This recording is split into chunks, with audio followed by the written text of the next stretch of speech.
Stan? You ready to go? All right. Welcome, everybody. I'd like to call to order this special meeting of the Board of Supervisors. Today is Thursday, November 5th. It is about 1:01 p.m. We are in the Bob Boldrick Theater in the Carson City Community Center at 851 East Williams Street. Tamara, can we have a roll call, please? Supervisor Giomi. Here. Supervisor Bagwell. Here. Supervisor Barrett. Acting Mayor Bonkowski. Here. A quorum is present. Thank you. I'd like to go to our Deputy City Manager, who has an announcement for us. Thank you. Due to technical issues, our Facebook live stream is currently down. The special meeting of the Board of Supervisors will be streaming live at carson.org/meetings. Thank you, Stephanie. We're now on agenda item number 3 for public comment. Desi, is there anybody on the line for public comment? I see no public comment. Thank you. All right, we're on agenda item 4 for possible action, adoption of the agenda. Does anybody have any changes to the agenda today, since we only have one item? Seeing none, the agenda will be adopted as presented. We are now on agenda item 5A, for possible action, discussion and possible action regarding the appointment of a person to fill an anticipated vacancy in the office of Ward 3 Supervisor on the Board of Supervisors for a term beginning on January 4th, 2021 and ending on January 1st, 2023. First, we have a disclosure. Thank you. Article 2, Section 2.030 of the Carson City Charter provides that in the event an appointment process to fill a prospective vacancy on this board, a supervisor whose term of office expires before the occurrence of the vacancy is prohibited from participating in any action to make the appointment. This agenda item is for the board to appoint a person to fill a prospective vacancy in the office of the Ward 3 Supervisor, which I currently hold, with the appointment to be effective on January 4th, 2021. I previously tendered my resignation as Ward 3 Supervisor to be prospectively effective at 11:59 a.m. on January 3rd, 2021. Because my term of office expires before the vacancy occurs, I am precluded from and therefore will not be voting or participating in this matter. On a separate note, I'd like just to say that this appointment is clearly an important decision for this board to make, a fact that's not lost on anyone. I wish my fellow supervisors and colleagues on this board the best of luck in making what will surely be a difficult selection from the pool of such qualified candidates. I trust the board's wisdom, and I look forward to seeing the outcome and working with whomever is selected. Thank you. Thank you, Lori. All right. Welcome to the 5 of you. I'm going to go over the ground rules for the interview today. It's going to be a little different than our normal interview process. And I'll also go over some important dates if you're chosen. And so first, we have received your application materials, all the letters of support, your resumes. We've all received, the 3 of us have received all of that material, and we have reviewed it. We are going to have a series of questions that we will ask you all today.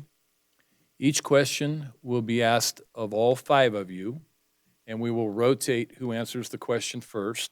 We'll start, you're all seated in alphabetical order, so there's no other meaning to the way you're seated other than your alphabetical. So the first question will go to Mr. Jones first. He will answer first.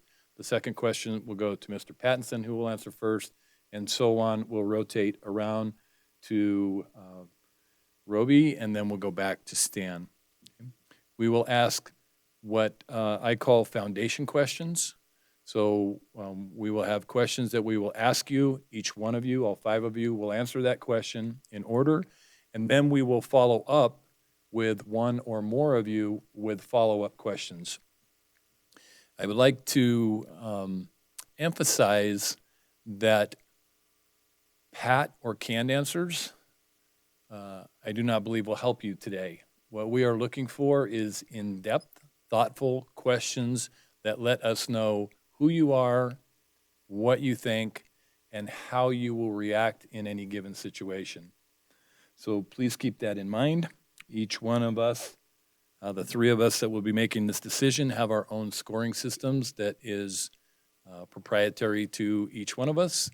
At the end of the interview process, then the three of us will begin deliberations on who our choice will be. The choice must be unanimous. So all three of us must agree on a choice. If for some reason we cannot agree on a choice, then we will not be making a selection today, and we will have to come back to this matter. I don't believe that that will be an issue, but it must be a 3-0 vote. During deliberations, you will experience what it's like to be talked about in public, on camera, in front of you. And I would just say to you that it is just as uncomfortable for us to do it as it is for the five of you to sit there and hear it. So given all that, are there any additional comments from Supervisor Giomi or Supervisor Barrett? I'd only ask that people speak up as my age has my ears in disrepair, especially with the plexiglass up. Thank you. Right, thank you for bringing that up. The mics that are in front of you, there's a button on there. You push the button so that the light turns green, but keep the microphone fairly close to your mouth, and then we'll be able to hear you. If the mic is up and away from your mouth, then because of the plexiglass barriers, we have a very difficult time hearing. So just make sure that the mics are close to you when you speak. And if there's no other comments or is there any questions from any of the five applicants on the process today? No? All right, then we will start the process of asking questions. We're going to start with Supervisor Giomi, who will ask 2 questions. We'll rotate over to Supervisor Barrett, who I believe has 3 questions, and then we will go to a list of questions that were put together by myself and staff members. So Supervisor Giomi? All right. Just I want to emphasize what Supervisor Barrett or Bonkowski said that, try and relax, take a deep breath. I know you're all nervous. You should know that we're nervous too, because we have the responsibility of picking for the entire electorate. So it's not going to be an easy decision for us. And I'm looking for answers from your heart. As Brad said, we're not looking for canned answers. So there's really no right or wrong answer. Just giving us a glimpse as to who you are and how you may govern will help us understand how you may fill that role. All right, here's my first question. I'll start with Stan, and I'm happy to repeat it as necessary as we get down the line. So Stan, you receive a phone call from a resident representing 5 or 6 other individuals. He's calling because a local business is causing noise and odor problems, and he believes this is in violation of their special use permit. This individual tells you that the city has been working on a resolution for the past 6 months, but nothing is happening. So there's 2 parts to the question. First, what authority do you as an individual board member have? And second, tell me what actions you'll take on behalf of this resident, and be specific and detailed. And again, don't hesitate to ask me to repeat anything if you need it.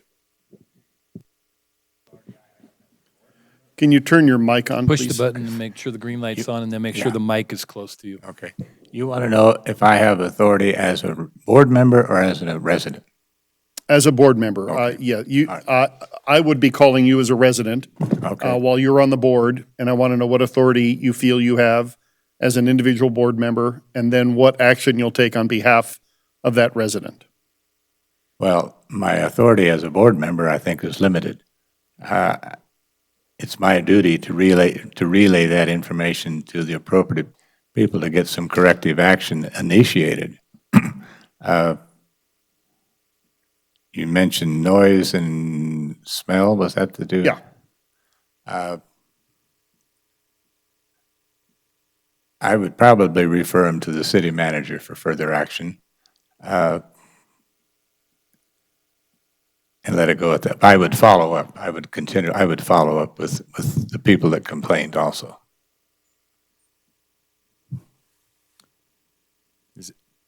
Are you completed with that? Yeah. Okay, Mr. Pattinson?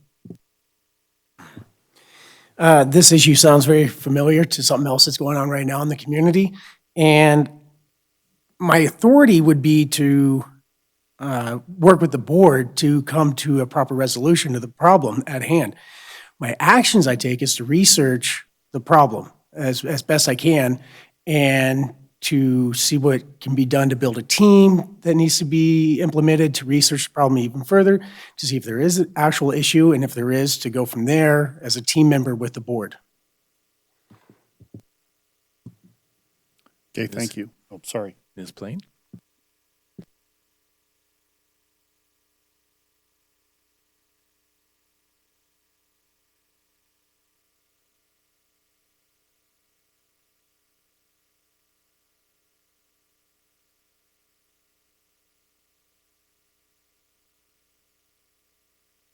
I don't think the mic's working. Yeah, but it's not being picked up.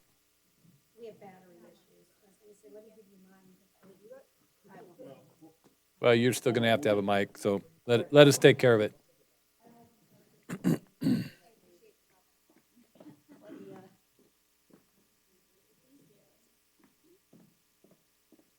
Is that better? Yeah, I can hear it now.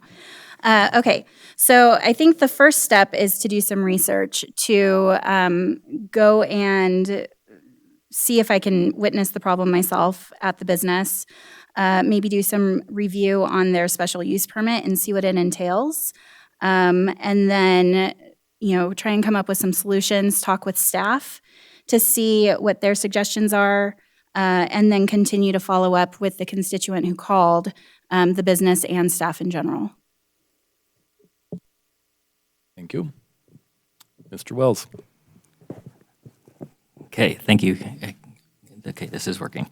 First, as an individual supervisor, you have very limited capacity to act on behalf of the board as a whole. So as an individual member, you really don't have any authority. But as far as the actions that I would look at, first of all, you have to determine whether there is, in fact, an issue. And you've got 5 or 6 people that are saying that there is one, then you have to take that seriously and look into what there is, what issue they say, and whether or not there is a real issue. And if there is, then I think it's time to talk to the code enforcement section if it really goes beyond what their and any special use permit that they may have. I think you need to talk to code enforcement, the city manager, and I think you really do need to keep the communication lines open with the constituents and make sure that they feel like they are being responded to. Mr. Willis?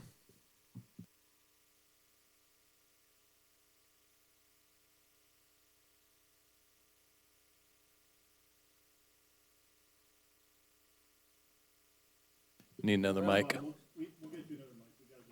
Yeah, the mics actually record, so we have to have a mic that works.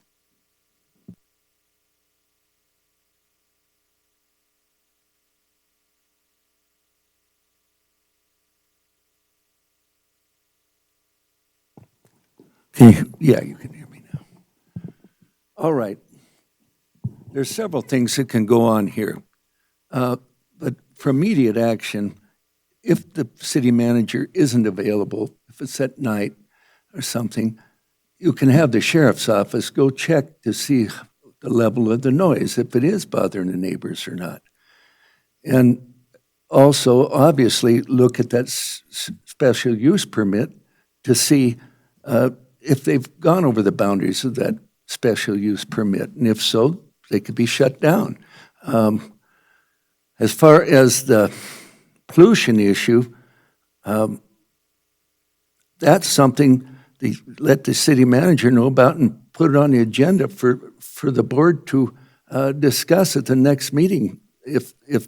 And they could obviously have Public Works check in to see about the pollution.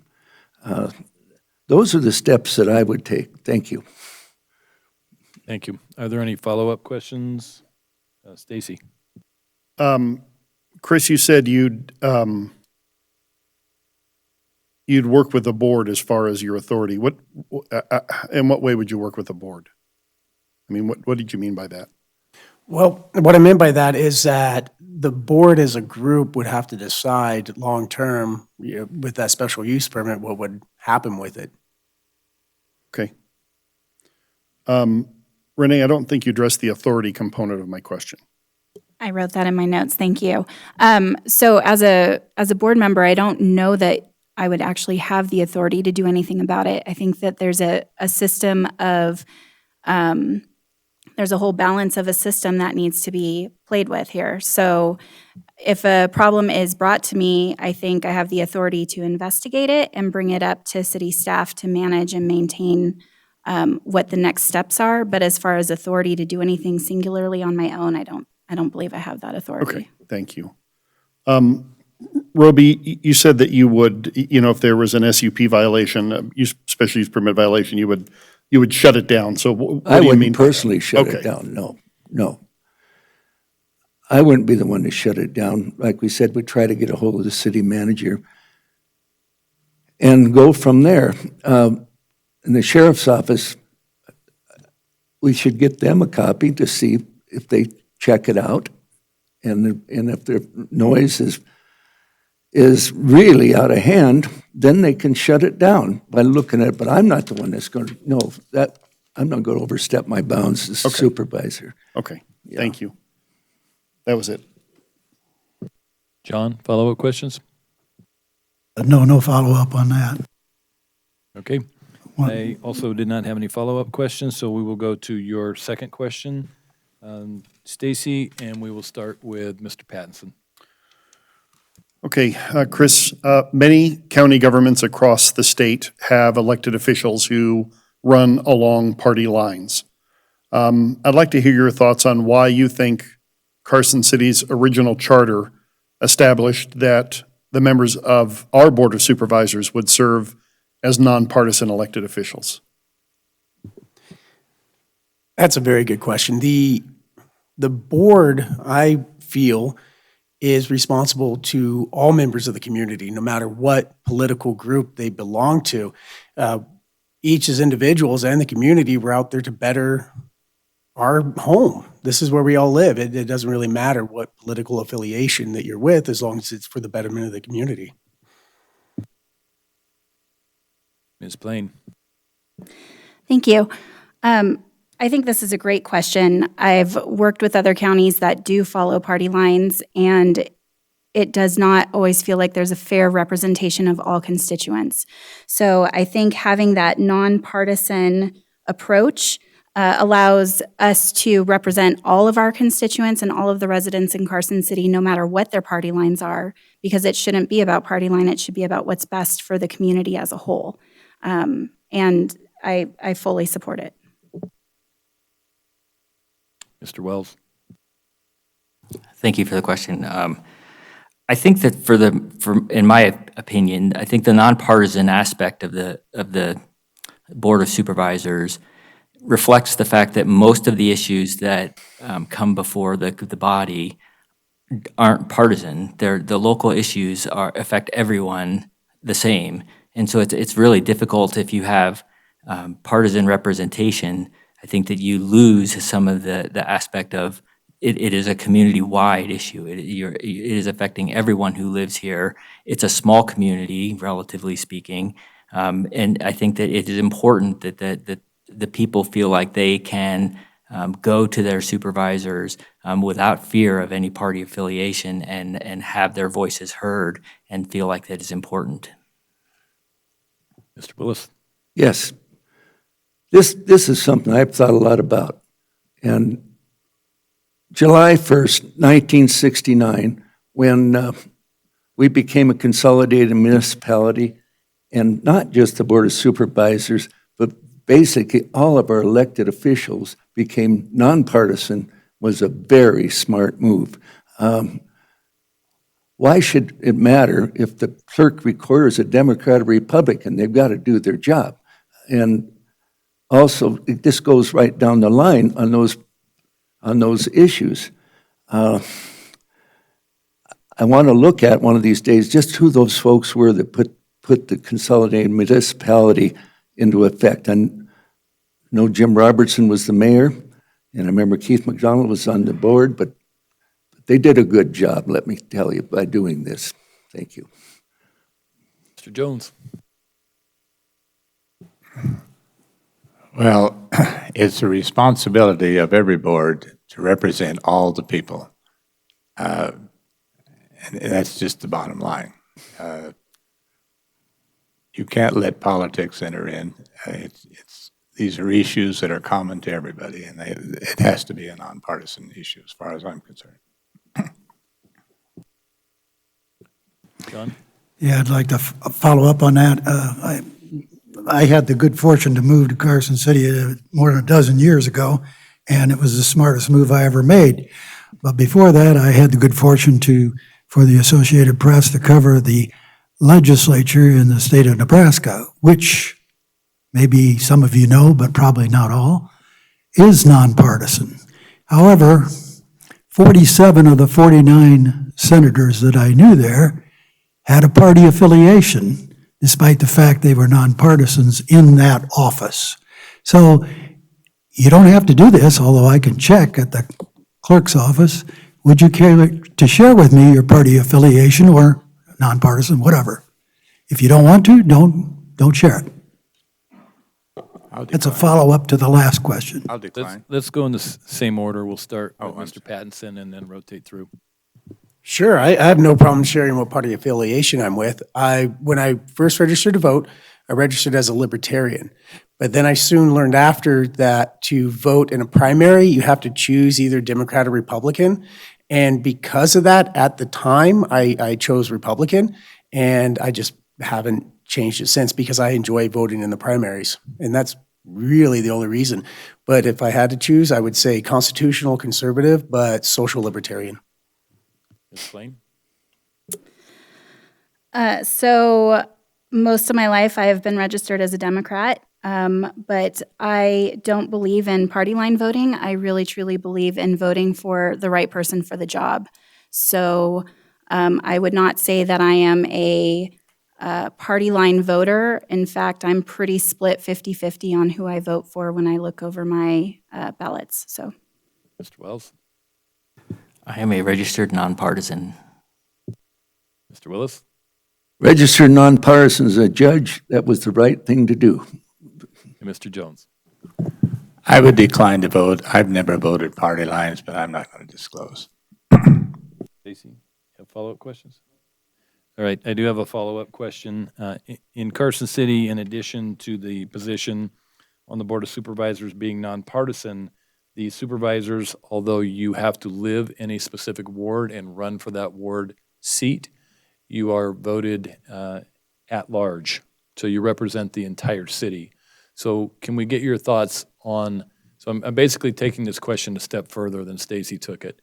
Give us your thoughts on representation at large as opposed to specifically representing a ward.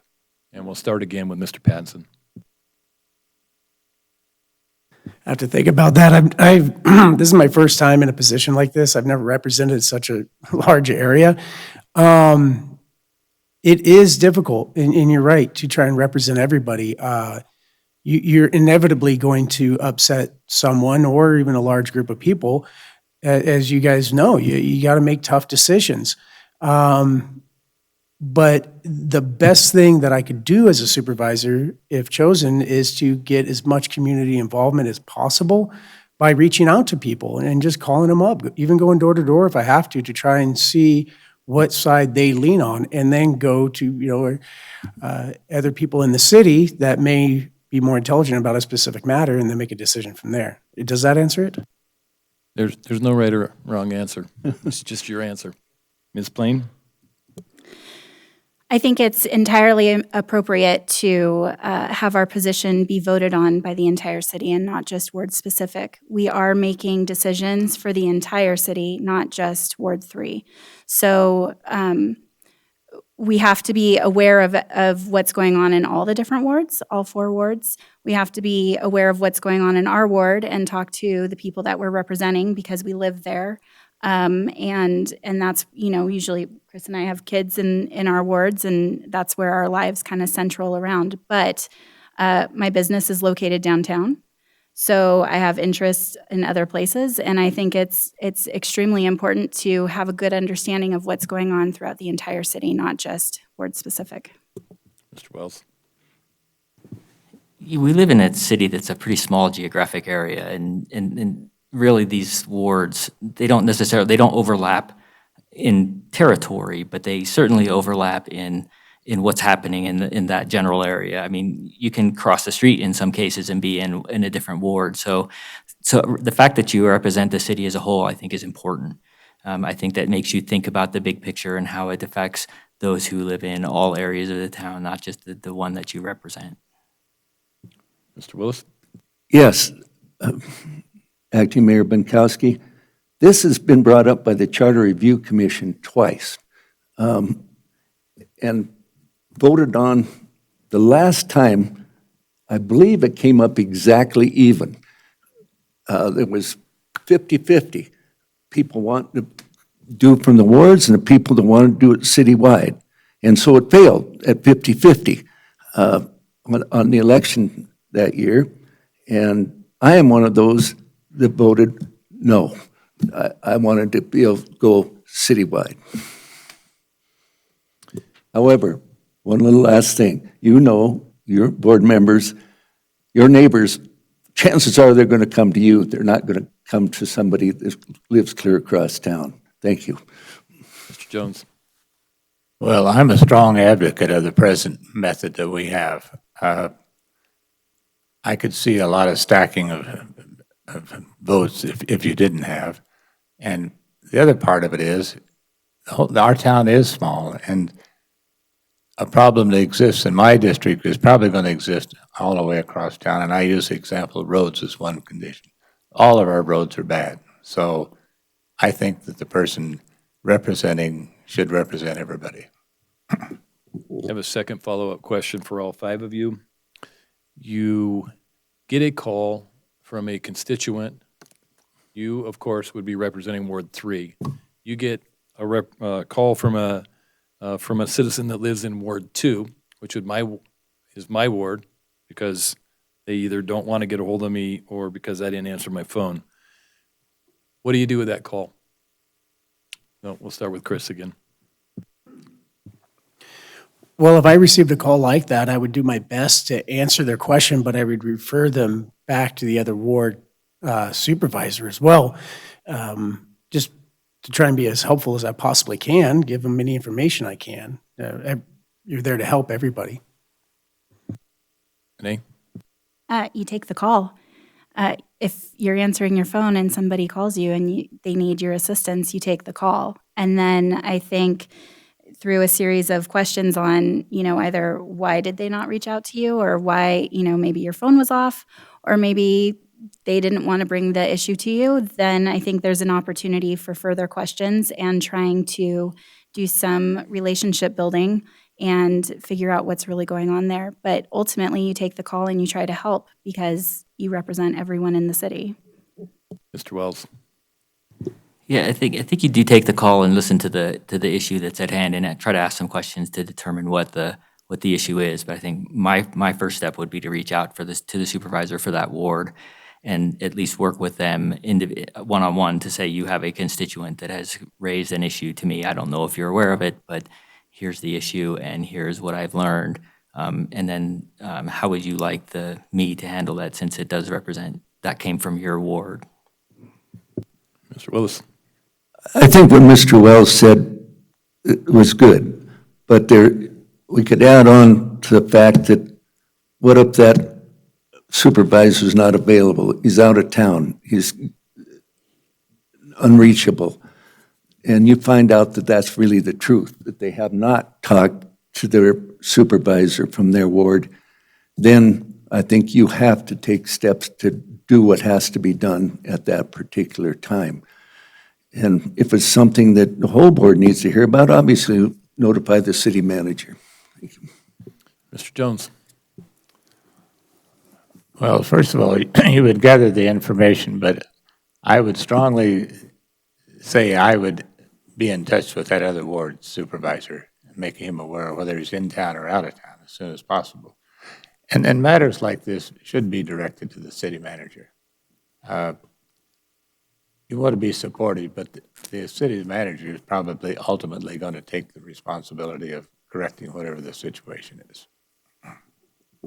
All right, John, we're moving on to your questions.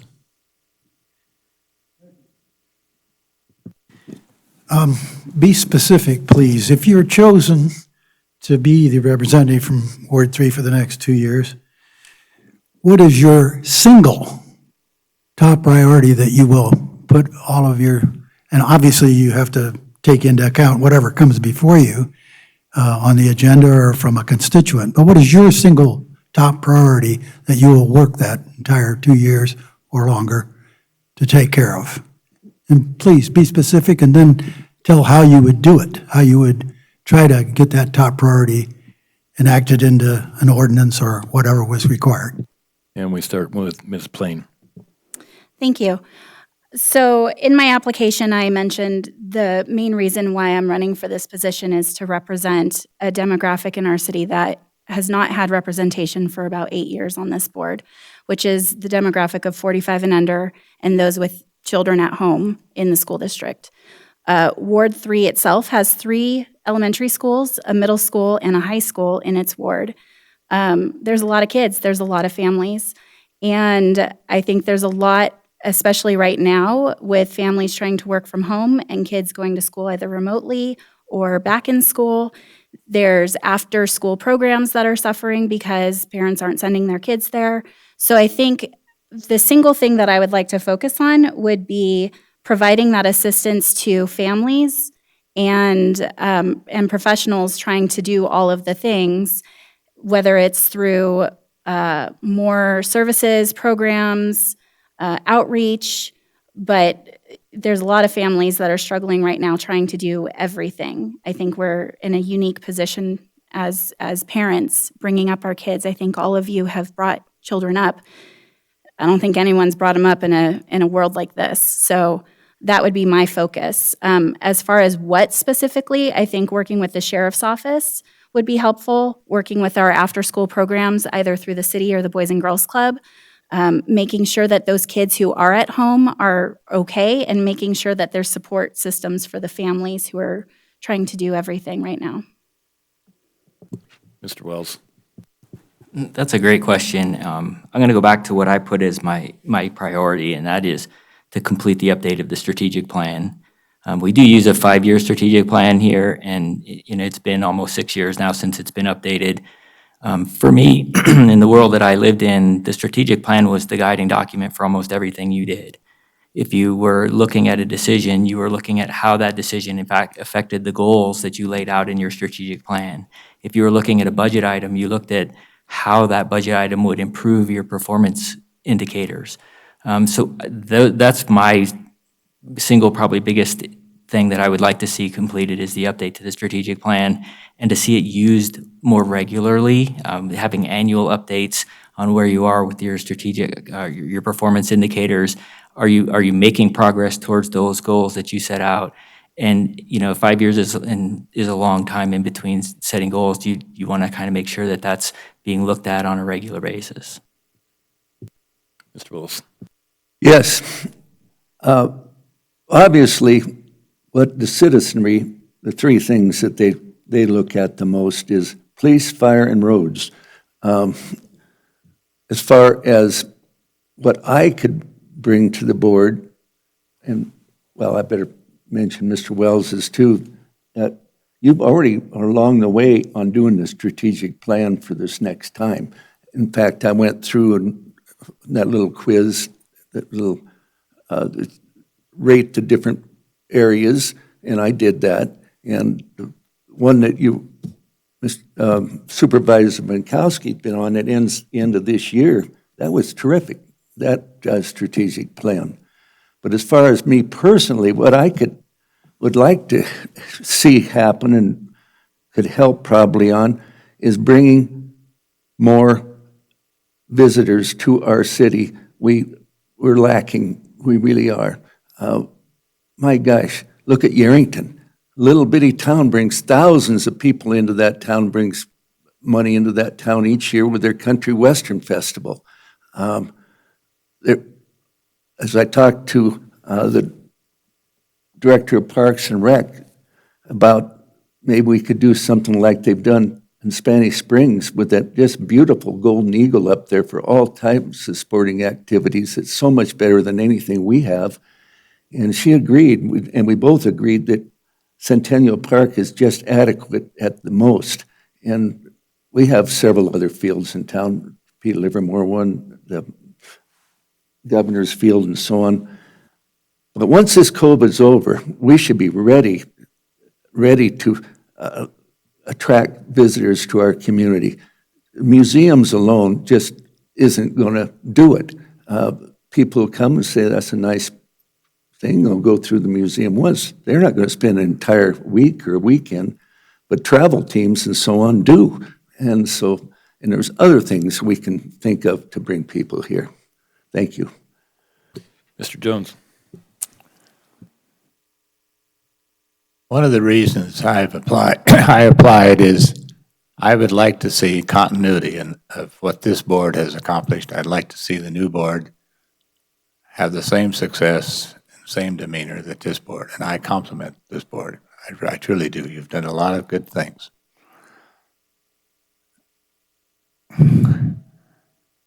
I think one of our big issues facing us is going to be homeless and all the related programs. When you say homeless, I'm talking the mental issues, I'm talking housing, I'm talking sanitary conditions for these guys living on the street. And I see that as being a major problem for us in the future here. Mr. Pattinson.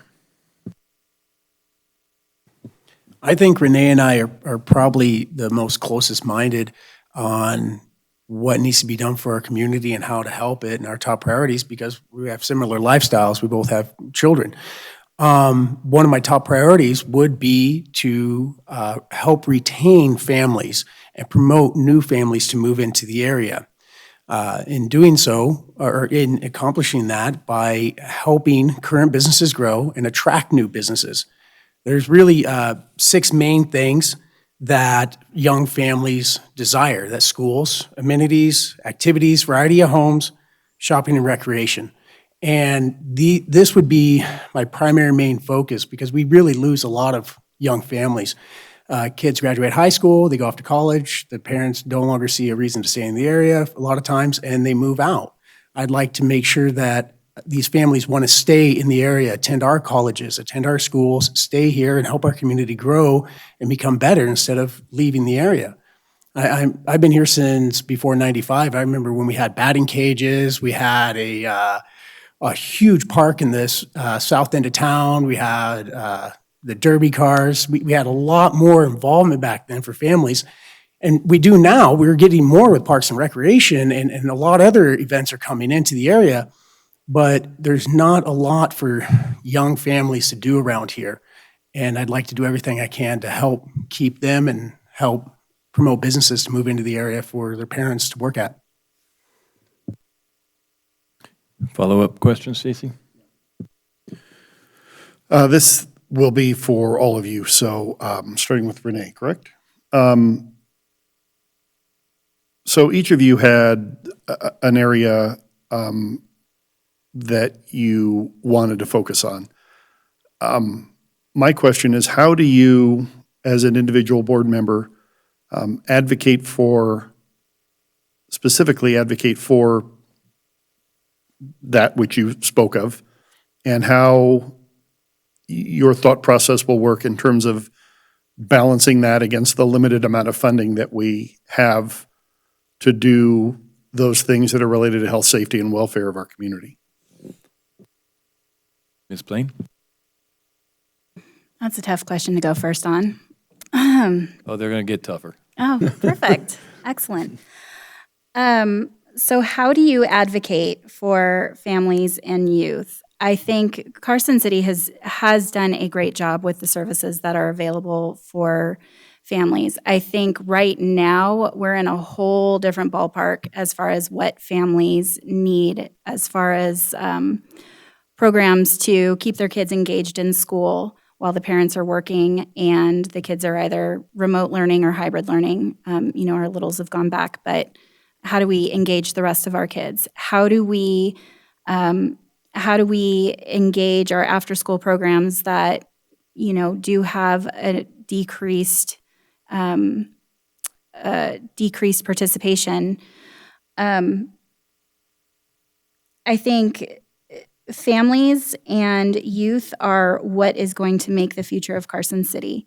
And so being able to help those that we want to keep here for a long amount of time is a great place to put our efforts. I'm not saying the rest of them aren't valid. I wrote the list. I mean, we've got family strategic plans, tourism, homeless and mental health, and retaining families. And those are all valid things. I think there's a lot of ways that programs and services and advocating for one special section can actually cross over into all of the different special sections that we listed here. So I think there's ways to get creative to advocate for each specific one and how they operate together to build a more full community instead of just focusing singularly. Mr. Wells. Yeah, I think from the strategic plan point of view, I think that the city has already recognized, or the board has already recognized, that there's an importance in having a strategic plan. But I think more importantly, the strategic plan helps with the second part of your question, which is how do you balance the funding and where do you put the limited resources government has? I've spent a lot of years trying to figure out how to do more with less coming out of the Great Recession at a government level, and that's a really critical question, and it all comes down to where are your priorities, and I think that's where your strategic plan helps you in identifying what are your priorities and how your limited resources will be distributed among those health, safety, and welfare type issues. Mr. Willis. Great. Well, I want to back up a little bit because obviously, as several of the people have mentioned, mental health is a big thing. It is huge. And if you talk to Sheriff Furlong like I did, I said, what is the biggest thing we could do to help you, Kenny? He says, it's all mental health, mental health, mental health. He's even got somebody from a state clinician to ride with one of his officers to check on the homeless people.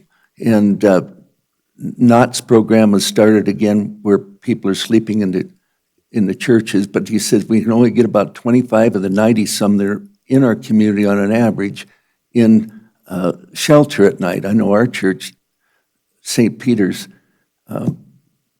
we over the years have helped take a month here, and then Father Craig from St. Teresa's is really the main person behind that. So mental health, yes, is huge. But as far as the one that I mentioned about bringing people here to help our tax structure, putting on these big events, I would really work on that because I've done a couple of them already.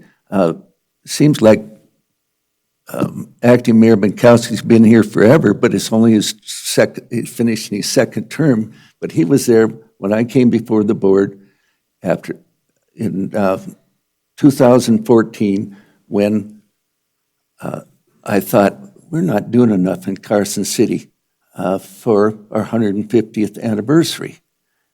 And then I thought, a fair, we'll have a fair.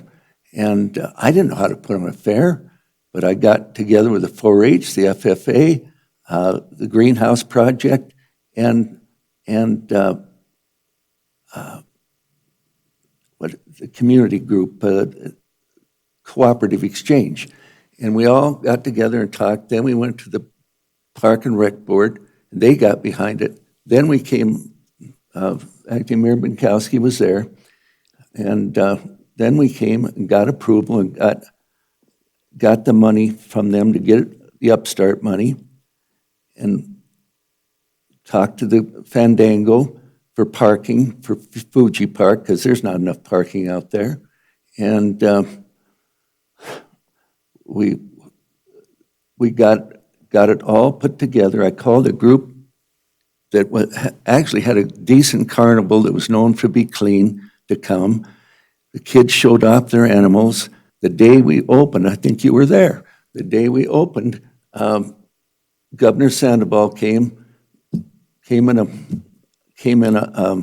wasn't a covered wagon, it was stagecoach. He came in a stagecoach to cut the ribbon and shake hands with the local dignitaries. And that really went good. We had things night and day going for kids during the day, and there were activities at night. And I would be thinking of things like that, not that particular thing, because fairgrounds just isn't big enough at Fuji Park, but I'd be thinking of things like that to help our community. Thank you. Mr. Bring Jones? money in the coffers. Thank you. Stacy, would you repeat that, please? Sure. I said each of you has your, what you'd like to work on as your top priority, and you said that, continuity of government and dealing with homelessness and things related to that. And so my question is, how do you balance your, I don't want to say pet project, but your project, your desire against the health, safety, and welfare needs of the community? Well, I think this mental health issue kind of snuck up on us. I think it was around and we didn't we didn't acknowledge it, or we kind of thought it would go away. I'm not sure which. I think we needed to enhance our awareness program. It's a real issue. It truly is. I think we need to identify our resources. What are the existing resources that we have available? And and that includes our nonprofit agencies, which we couldn't survive without them in this one field alone. I'm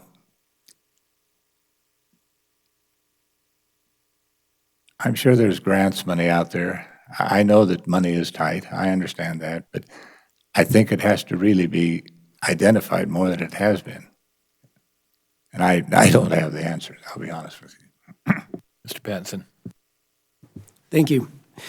Well, it's kind of a broad spectrum what I'm really wanting to advocate for, but focusing on limited funding, health, safety, and welfare, funding is going to be incredibly important when you're trying to advocate for events for families and things that families can do. But part of my original answer was to promote businesses moving into the area.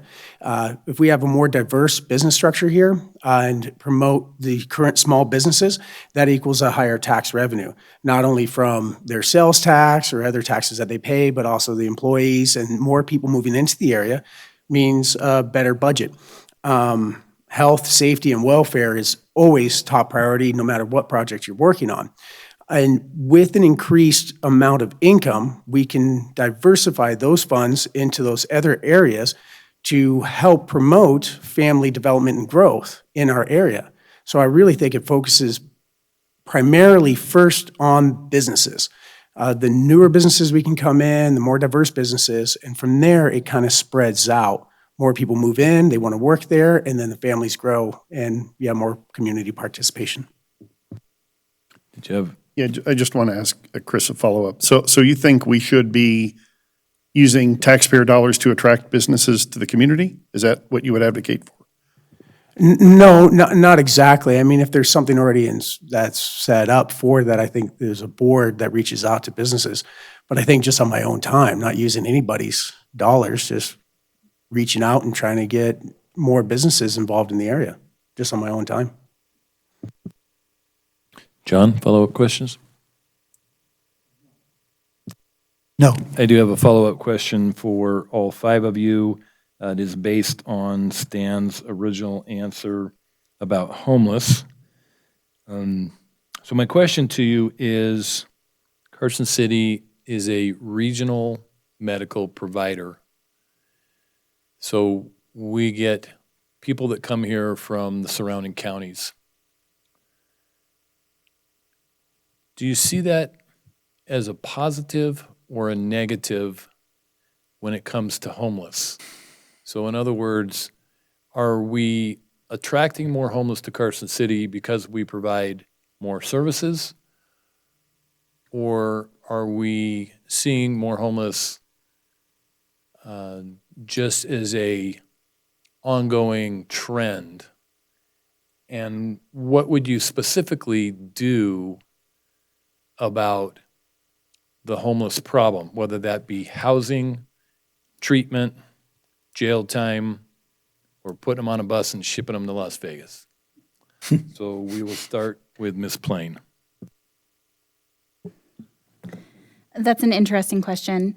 I don't know that we are attracting more homeless because we provide regional medical services.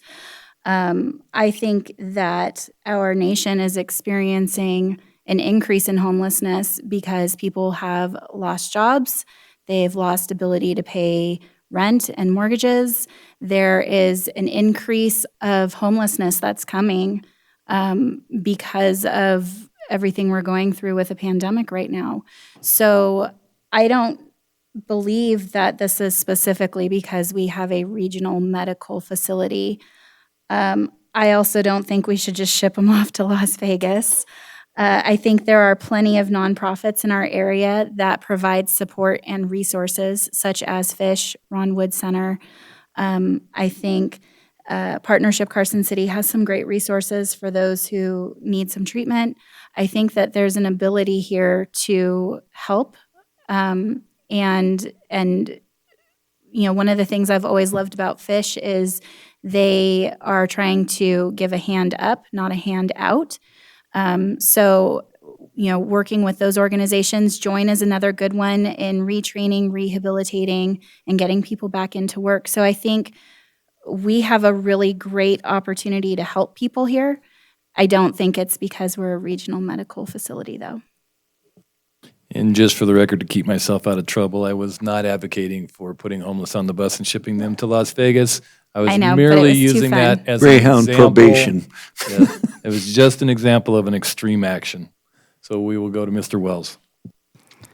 Yeah, I would agree with Ms. Plain. I don't think that the homeless problem here is getting worse specifically because we are a regional medical center or medical hub for some surrounding counties. I think there is some longer term trends. I think that you're starting to see the economy is very difficult right now. We were creating a lot of jobs. We had very low unemployment rates in Nevada, but yet we still had some homeless problems. So there needs to be a kind of this joint effort between the state government programs, the nonprofit programs, the state or the city's programs. You know, they all need to kind of work together to find these opportunities to get these people back in the workforce. Join is a perfect example of retraining and getting people back into the workforce. You know, but a lot of this starts with housing. I mean, you have to find a way to get these people into some kind of a permanent residence. And there's not a lot of funding and there's not a lot of opportunities, at least that I know of, to find a place for these people to live. And I think that's until they have that stability. It's really difficult. I think that that's one of the priorities that people miss when you're talking about the homeless. I mean, we get them food, we get them, you know, kind of an emergency shelter, but it's that really long-term stability that they're looking for. Mr. Willis. I don't agree with what several of them have said, that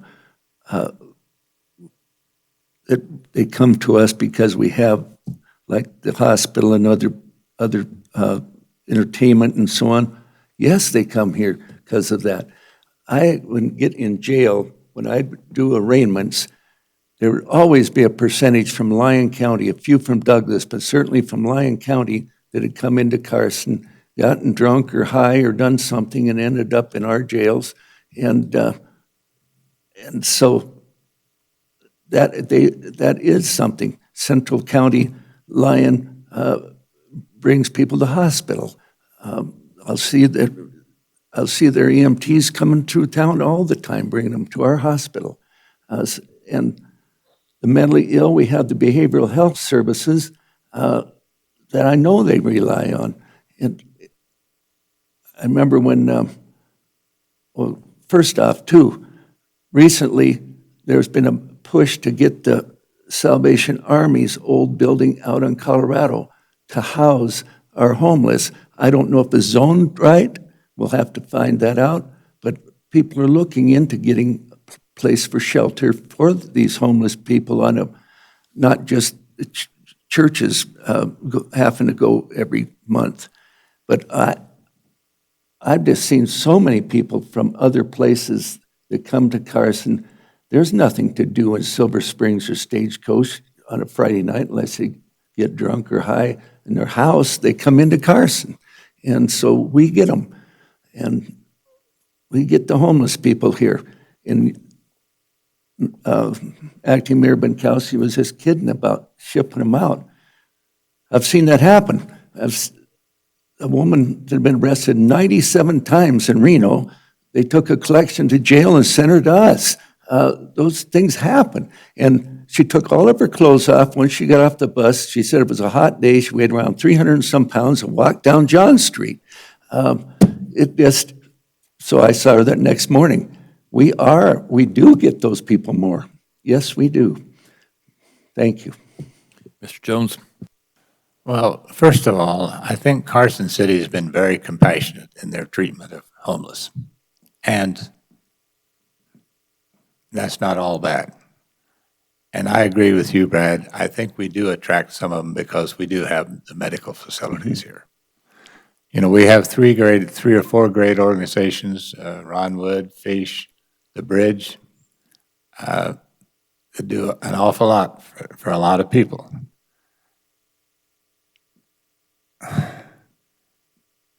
I wish I had the answer. I don't know the answer. I truly don't. But I do believe that, well, let me back up. You look at the other counties, they don't have the services that we do. So naturally, they're going to ship these people, or people are going to migrate here one way or the other because they know they can get food and they can get treatment, and if they're lucky, they'll get an overnight housing or two. So I think it has a negative impact on us, if you want to know my answer. Mr. Pattinson? Homelessness has been increasing in the community over a number of years. And even before COVID, as our community was growing and just doing fantastic, there was a growing homeless population, and it still is. My grandfather sat on the Carson Tile Foundation board, and he was actually the president of it. And one of his main concerns was to help people. And yes and no to your question. It can attract people if they know the services are available, but because of its location, it makes it difficult for them to get there unless they're brought. Homelessness is really based on four main areas: income, cost of living, lifestyle, and mental health. We do have in Carson, across from Cal Ranch, there is a home or an apartment complex that helps people to get back on their feet. We do have a lot of programs in our community here. And those people do want to better themselves. They do, but it's an individual basis. And how do you determine what their individual basis is? Mental health is a big part of it, but some people choose to live that way, and some people don't want to live that way. I know I've been on the streets before when I was younger, and I worked very hard to get out of that. And it is an individual basis. A community can help by determining what individual needs, wants, and desires are if they want to come out of that. To do that, you need to focus on mental health. There needs to be some sort of therapy, or we do have our social services in town, but to help those programs that are already in effect, give them the tools that they need to accomplish their goals and help as many individuals as possible, and put them in the places that they need to be at so they can be helped. Your next question, John?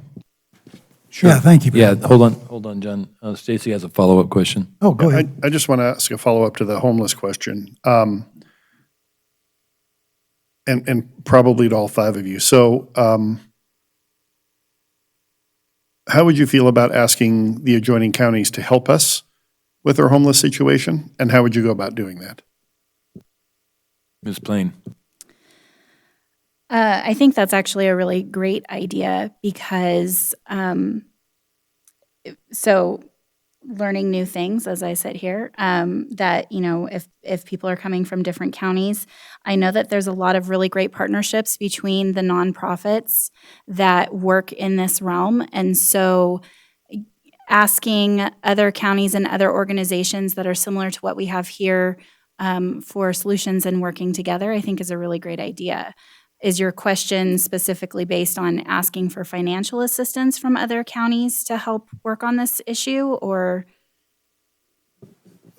Yeah, I mean, I don't want to be so crass to say that everything boils down to money, but everything boils down to money, Sure. Okay. So similar to how we have our Quad County Health and Human Services, I think that that's an opportunity for us to take that to another step and continue pooling money to give resources where they're most needed.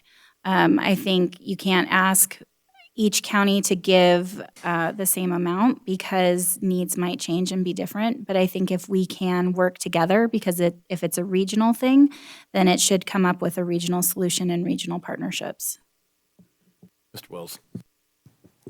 Yeah, I would say that the quad counties really generally work pretty well together. There's a lot of interaction between the quad counties as it is, and I think that if it was true that these people were actually coming from other counties, I think that Ms. Plain's right. I think you look at the Quad County HHS model and figure out a way to expand that and look at the abilities that the other counties have and how to then it becomes how to apportion that, who's going to pay what percentage or what piece of it, and then what are we going to do? Or is everything going to be here? Or are we going to try and do things in the other counties? I think it's a bigger question that probably would require some more interactions between the four counties if you wanted to do a regional, like a quad county issue. Mr. Willis. Yes, this idea that quad counties working together is a good one. I think first thing we'd have to do is identify where they're from.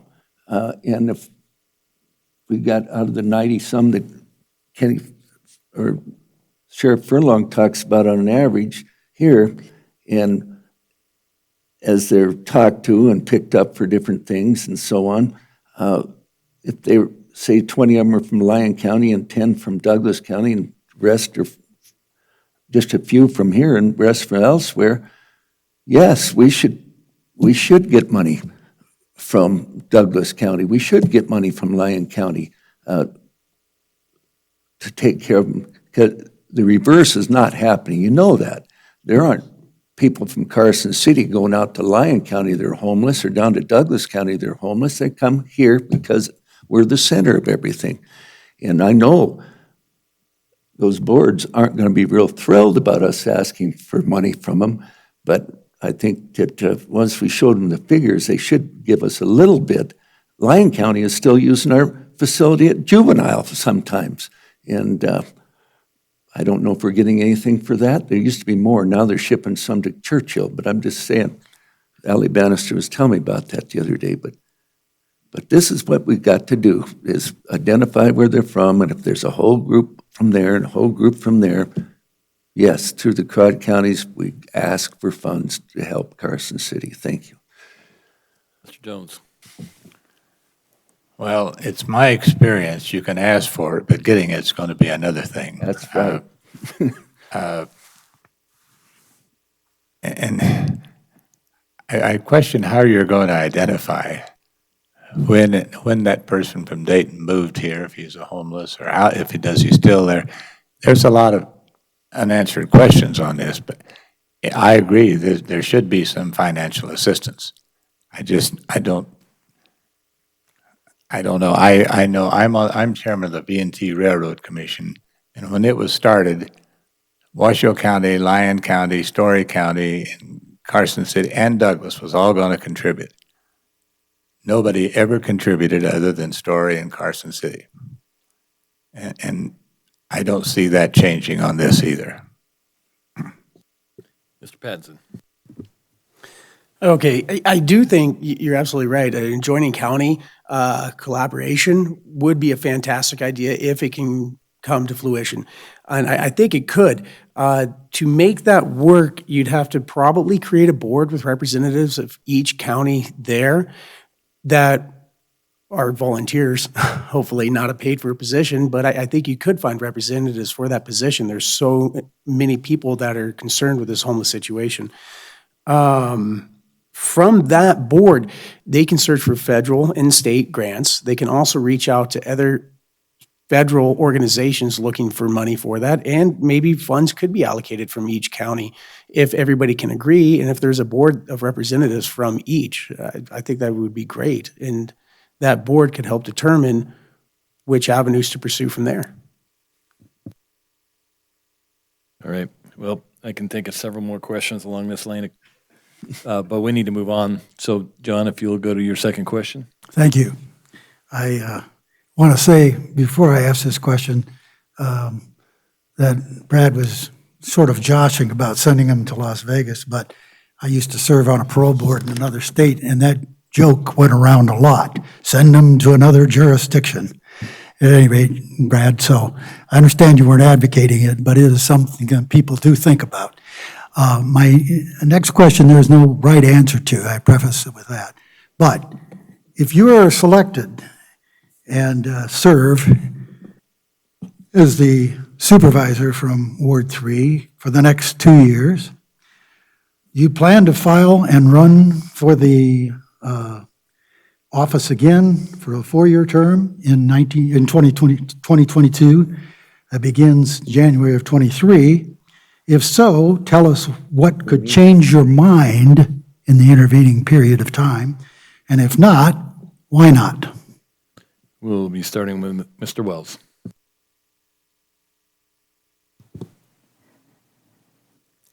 Yes, I think if I was appointed to fill this seat, I would file and run for reelection in 2022. What could change my mind? I don't know. It's a difficult to speculate on what will happen in the next couple of years. I think that the city is always looking for people who. I mean, this is almost of all. I won't call it volunteer because there's actually a pay that's associated with it. But it's a substantial time commitment to do this line of to this level of work, and so I think that if I were to be appointed, I certainly think I would run, and I can't think of anything right now that would make me change my mind. Mr. Willis. Definitely. In fact, I got excited this summer when I saw that Supervisor Jomey was wanting to have an election, special election for this position. I was going to do it.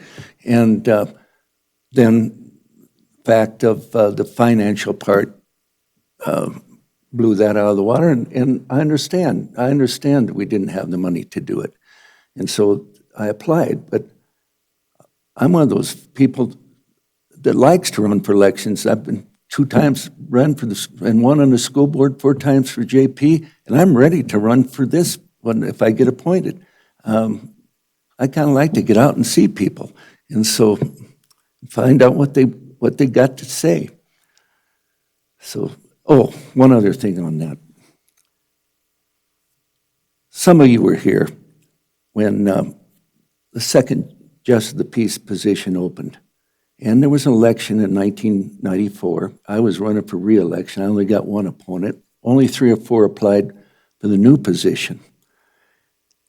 And the 2 that made the finals, now give the woman credit, that ran against Bill Furlong. She never brought up the fact that he had cancer. And he died after the election. He died before he was sworn in.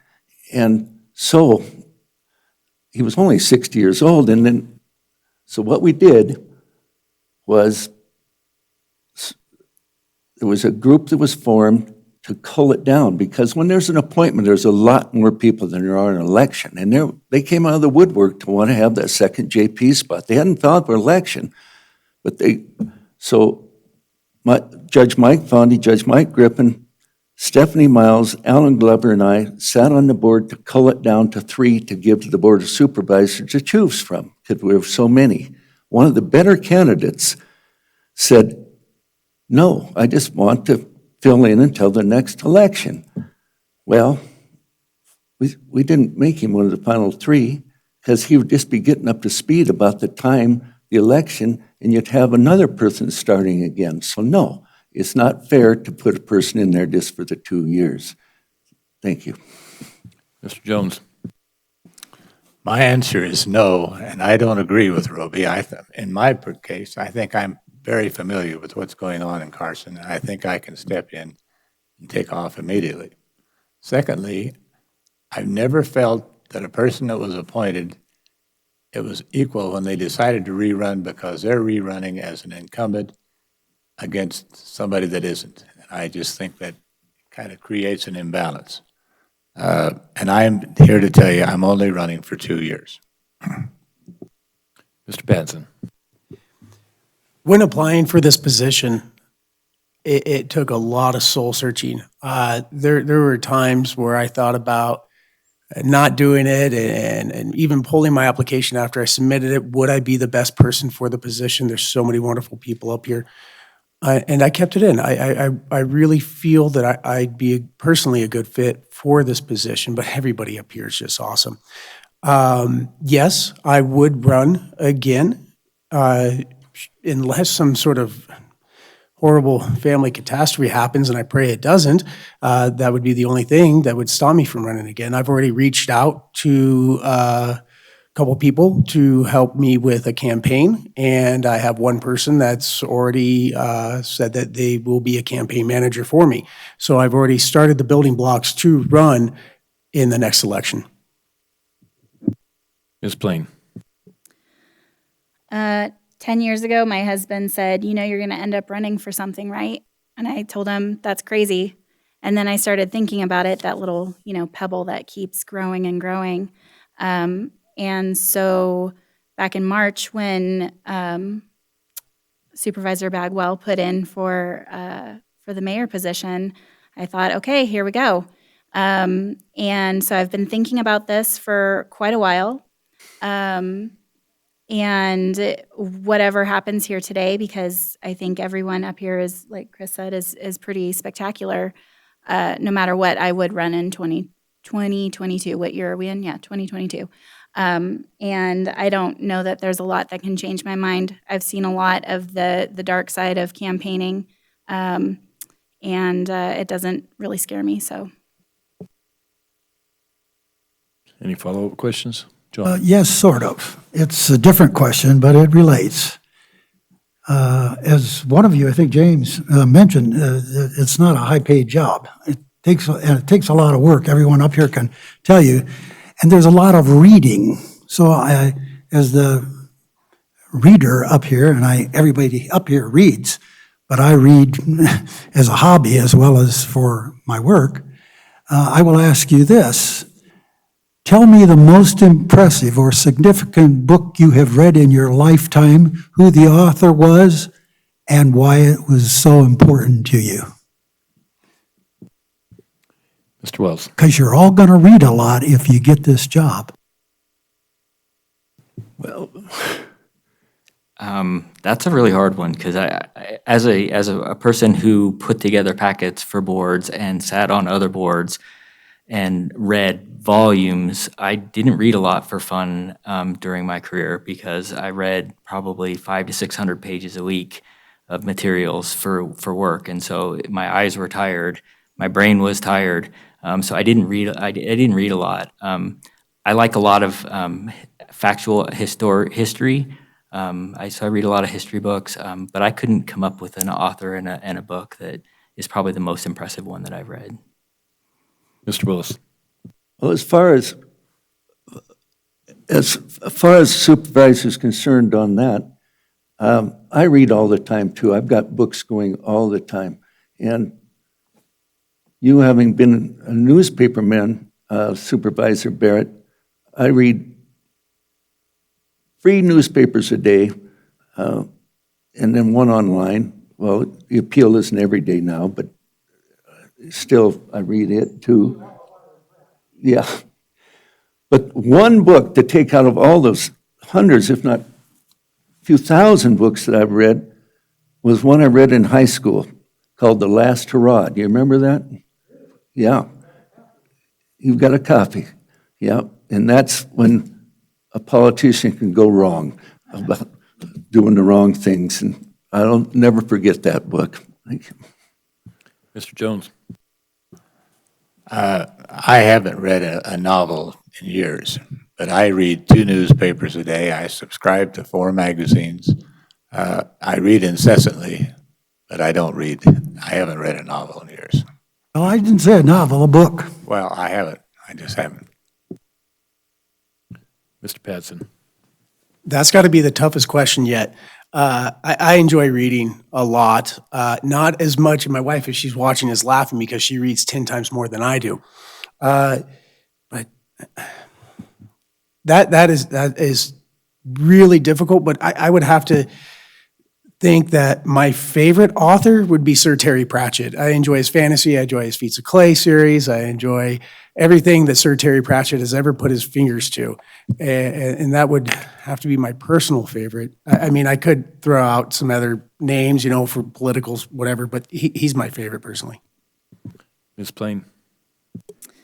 Well, I'm going to take it back to high school as well. For fun, my senior year, I read Homer's Odyssey and Iliad because why not? I loved the stories of adaptability and courage, and just when you think you're almost home, you got to keep going. Now, as a parent, for pleasure, I don't read a whole lot because I am a voracious reader for my business, for everything that we do for our clients. And I listen to a lot of Audible books and podcasts on silly stuff, but also professional growth, leadership, business growth. And then I also read, if you give a mouse a cookie to my kiddos. So. All right. Go ahead, Stacy. So Supervisor Barrett asked you, if you're appointed, will you run again? I want to know, if you're not appointed, will you run for this office? Mr. James, or, sorry, Mr. Wells. It's mine. Jim Wells, follow up. That's a hard question. I would strongly consider it, and I would certainly watch how the Ward 3 representative worked with the rest of the board before I would make that decision, or whether or not I could support the person you selected today to continue in that role. Mr. Willis. I can't say anything different than what he just said. I think it's exactly true, what he just said. Look and see what the person's doing, whether you decide to run again, if you didn't get selected today. Yes. Mr. Jones, you can answer, but I think you already did. No, I wouldn't run again. All right, Mr. Pattinson. Same as the previous 2 answers. If I thought the candidate wasn't doing a fantastic job, and I doubt they would, whoever you chose is probably going to be awesome, but worst case scenario, if they're not, yes, I'll run. And Ms. Plain, you can also answer, but I believe you already answered as well that you would. I would. It wouldn't be anything personal to who was chosen, but this is something that I really want to do. This is a way that I can give back to this community and serve. I have a servant's heart, and yeah, I would run. Sorry, next question, and we will be starting with Mr. Willis on this one. An item is in front of the board for consideration. Personally, you are adamantly opposed to an affirmative vote on this item. Do you approach your fellow board members prior to the meeting and lobby them to vote no? If so, how many board members would you approach? If an affirmative vote is in the best interest of the city and its citizens, but runs contrary to your personal beliefs, would you still try to defeat the affirmative vote? And if you need me to repeat that question, I will do I that. heard it. Okay. An item is in front of the board for consideration. Yeah. Personally, you are adamantly opposed to an affirmative vote. Question 1, do you approach your board members prior to the meeting and lobby them to vote no? Question 2, if so, how many board members would you approach? And question 3, if an affirmative vote is in the best interest of the city and its citizens but runs contrary to your personal beliefs, would you still try to defeat the affirmative vote? It's good for the city, but not for your beliefs, is what you're saying? That's Correct. the final part? Yes. If it was good for the city, but it was against my beliefs, no. I would vote no, but I probably wouldn't lobby anybody to vote against it if it was going to be good for the city. And I come from a profession where ex parte communication isn't appropriate. And so I wouldn't go around trying to lobby the other members to vote my way on that particular matter, but it's just solely me that feels that way. Mr. Jones. First of all, you have to vote for what is for the best for the city, regardless. I might vote no, but I wouldn't lobby anybody else. I know that for sure. If it's for the best of the city, I would probably vote for it, even though I'm personally against it. Mr. Pattinson. I don't think I'd lobby for or against it. I would reach out to the other supervisors for their opinions and thoughts. Maybe I'm wrong in my thought on it, but if I'm adamantly against it and everybody else is for it and it is for the betterment of the city, I'd probably abstain if I was able to.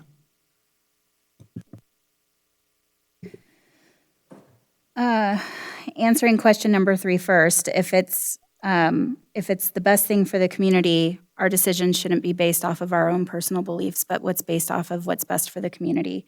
So if it's what was best for the community, I would probably vote for it. I think lobbying, there's, open meeting rules. So there's things that you have to be aware of when you're approaching other supervisors.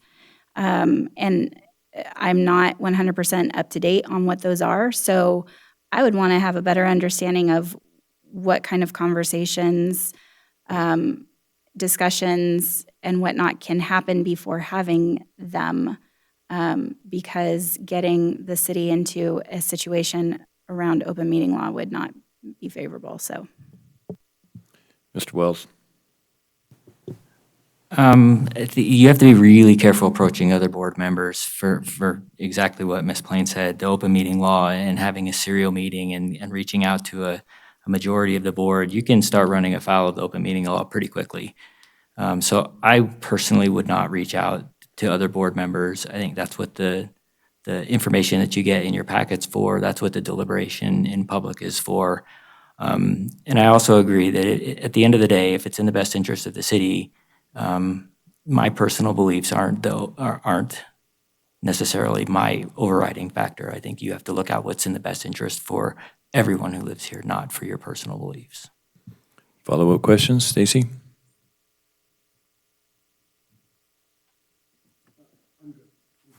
John? Yes, I'm one of those odd ducks, I suppose, who believes that if you have really strong convictions about it, but you think it might be in the best interest of the city, but you feel very strongly, there is such a thing as a minority report.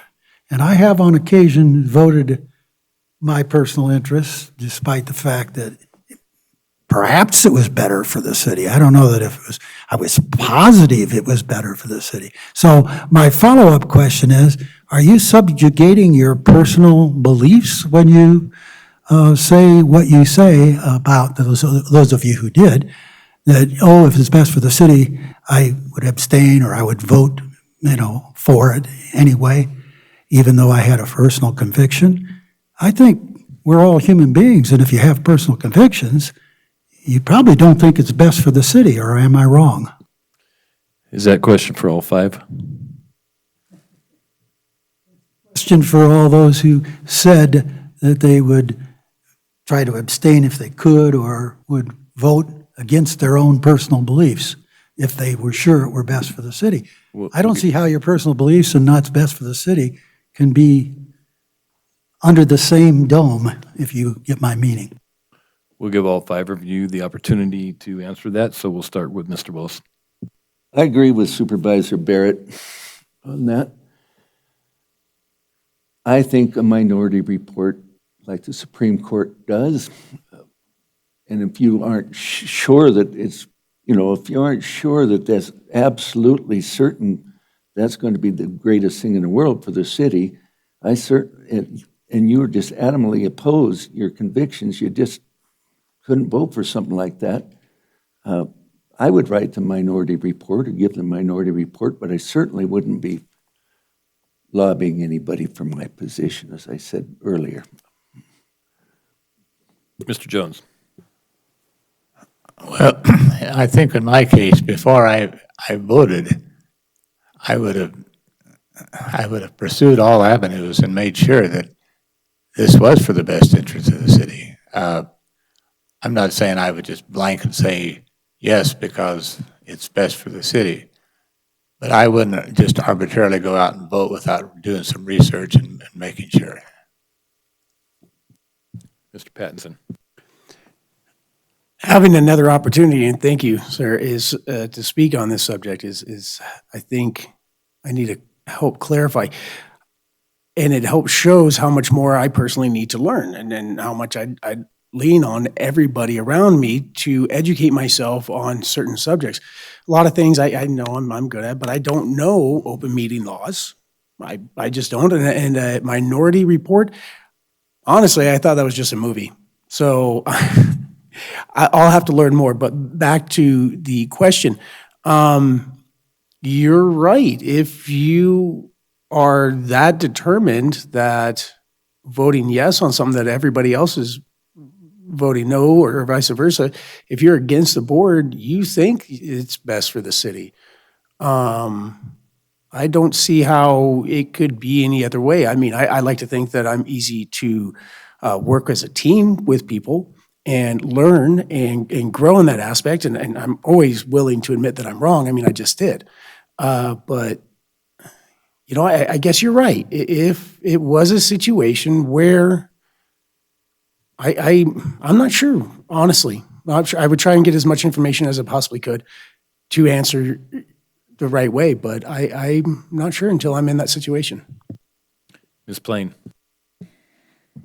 Part of our jobs as potential supervisors is to talk with other people outside of our own personal convictions and beliefs. Part of that is reaching out to constituents throughout the city or within our ward. Part of that is reaching out to organizations in the city and talking to them. Part of that is, I think some of us have affectionately been part of kitchen cabinets for candidates and supervisors past. You have your sounding boards for those moments where it, I think, goes against your personal belief, so you can have that ability to make sure that this is the right thing for the community and to be able to put aside what you personally feel to make sure that it's correct. Now, John, I can't guarantee that there wouldn't be a situation that comes up that might be really, really great for the city, and I would vote against it or abstain, because life throws you all sorts of things. And, once you say one thing, you're kind of tied to that. So putting that absolute on is hard, but I think you need to have conversations with those that you trust in the community if you're unsure of how it fits within your own personal beliefs. Mr. Wells. I think we all come with our own opinions and experiences when you come to a board, when you come to a meeting or a board like this, and they're going to always kind of skew your personal opinion. But I think the important thing to do is during the deliberations is to talk about why you're opposed in a respectful manner. I think you have to kind of point out why you do not think that whatever it is in the best interest. And sometimes you may convince others, and sometimes you may be the one that's convinced. I think at the end of the day, if you are truly convinced that this is not in the best interest of the city, I think you do have to vote your conscience. But I think that's what those deliberations are for, is to kind of bring out those two opinions and to listen to both sides before you make that final determination. Well, I could come up with another half dozen follow-up questions on that, but we have so many more really interesting questions to ask you. So we're going to move on. And we will take a break at 3 o'clock, a restroom break, and so you can get up and stretch your legs. That's in just about a half an hour. Name a service Carson City provides to its residents that is working well. Be specific on why it's working well, what was done correctly, and if the service can continue to be improved. Also, name 1 to 2 things Carson City and the Board of Supervisors has not done well or could do better. Be specific and provide details on why and how it has not been done well and how you would do it better. So 2 parts. Name something that Carson City is doing well and why, and can it be improved still? And name 1 or 2 things that Carson City and the board has not done well or could do better, and provide details on why it's not been done well and how you could do it better. And this one starts with Mr. Jones.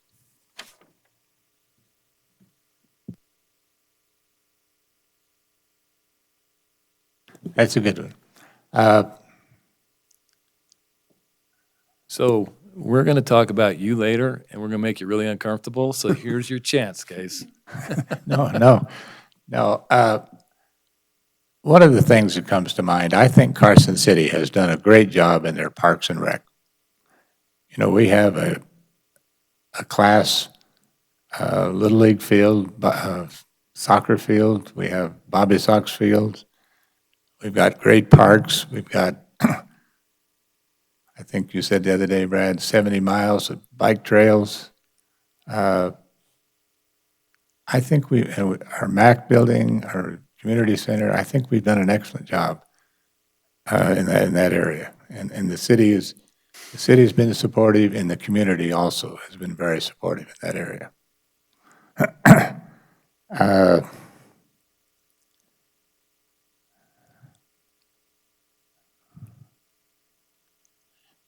I'm kind of at a loss at what you say the city hasn't done well.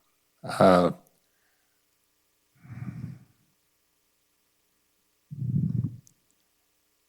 guess maybe we could say we haven't addressed the roads as much as we need to, or we ignored them. I think part of our problem in the city was for so many years we had deferred maintenance. And a lot of things got behind us that will never catch up simply because we didn't address the issue when it first came up. That would be my answer, I guess. Mr. Pattinson? Well, just before the meeting, I was speaking with some of the members of Park and Rec outside, and something I told them was Carson City is a Parks, Rec, and open spaces community. That's what we are. I mean, it drives so many people to want to be here.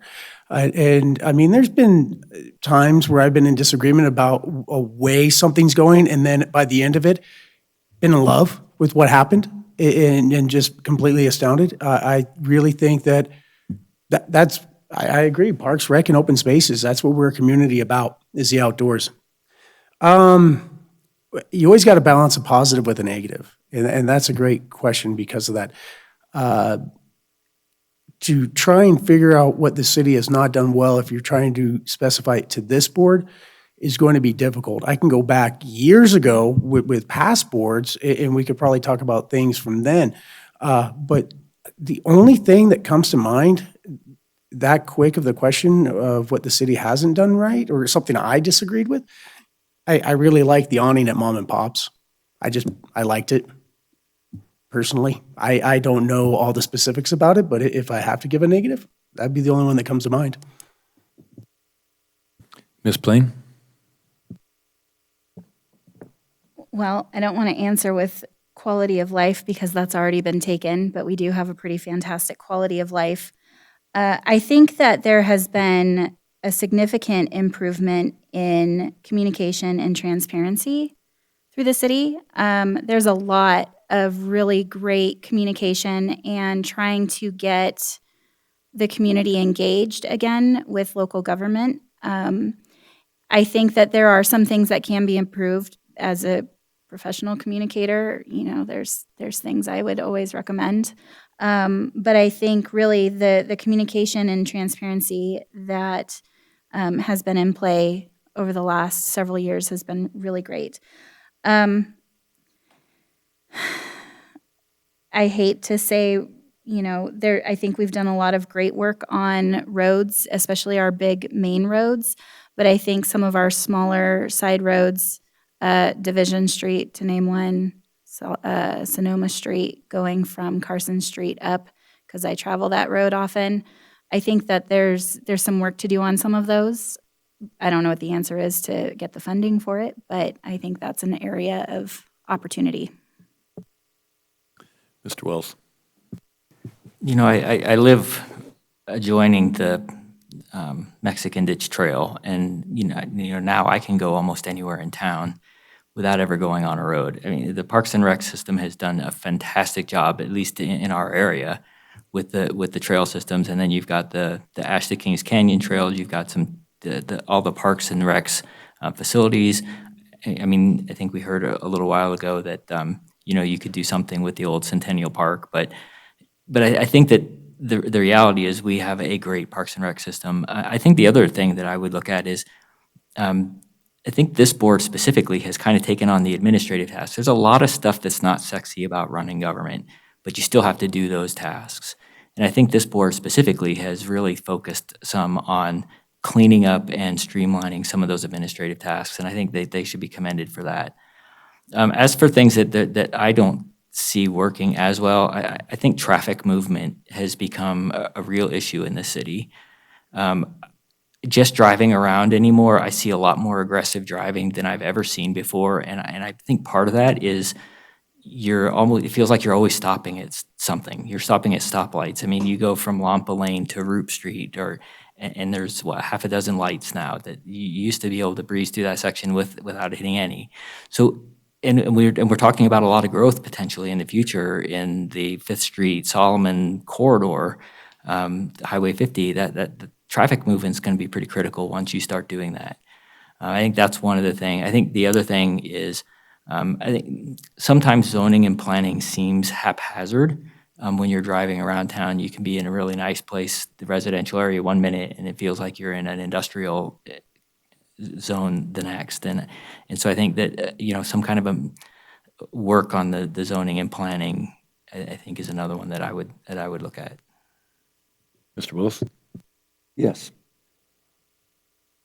A few years ago, this board did something that a lot of the people, you showed bravery, I'll tell you. A lot of people in the community were opposed to downtown redevelopment. And this board stuck with it, and it's so much nicer. It used to be, it attracted so many new businesses. And I don't think you'd find too many people out in the community now that would be talking against it like they were then. You couldn't hardly go anywhere without people talking against downtown redevelopment. And McFadden Square, all the other little places. Now you're going on with the South End, and it's going to really be nice when you're through. The infrastructure is pretty well done. Put the asphalt on. There's things to be done, planting trees and lights along, but they've got the trail already put in. And I know it felt like we're going through an obstacle course this summer with all those cones, but it's going to be nice and people are not going to complain once we get it in. Now, there's two other areas of town, the north end eventually, and of course, Highway 50, as somebody mentioned, is a blight. We had a fellow named Bob McFadden that ran for mayor on that. Drove an old junker car down in an ad down from Mound House into Carson City against Marv Texera, saying, oh yeah, this is Carson City. Look at this. Isn't this wonderful? Well, eventually, I know you just haven't even got this one complete. You can't start the next one right away, but eventually that does need to be spruced up too. Highway 50 corridor there of ours, yes. Let's see. I guess you could say that's not really a negative, just haven't gotten around to it yet. The mention on Park and Recs, I was on the Park and Rec Commission for 4 years. Our Park and Rec Commission now, and you folks have done so much better job. I remember Park and Rec's director, a mayor, came to one of our meetings, and he was saying, every time the community center roof leaks, I've got to go mop the floor. And can we get the roof fixed? He said, no, we'll buy you another mop.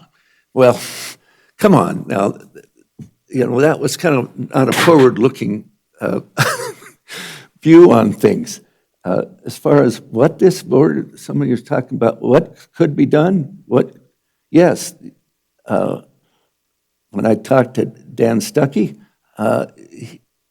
he told me they have enough money to keep up the main roads of Carson City. But he says, on your residential road or my residential road, we don't have much left over to do any repairs on the side roads. So how that money can get juggled around to do the residential streets, I really can't tell you. I'm not on the board, and I've been reading a lot of information to get ready for today on the city and so on, but you people are way ahead of me on institutional knowledge, so I can't say anything on that. Follow-up questions? We'll start with you, John. Stacy? All right, then we're going to move on to the next question. So Stacy, the next question is yours, and we will be starting with Mr. Pattinson.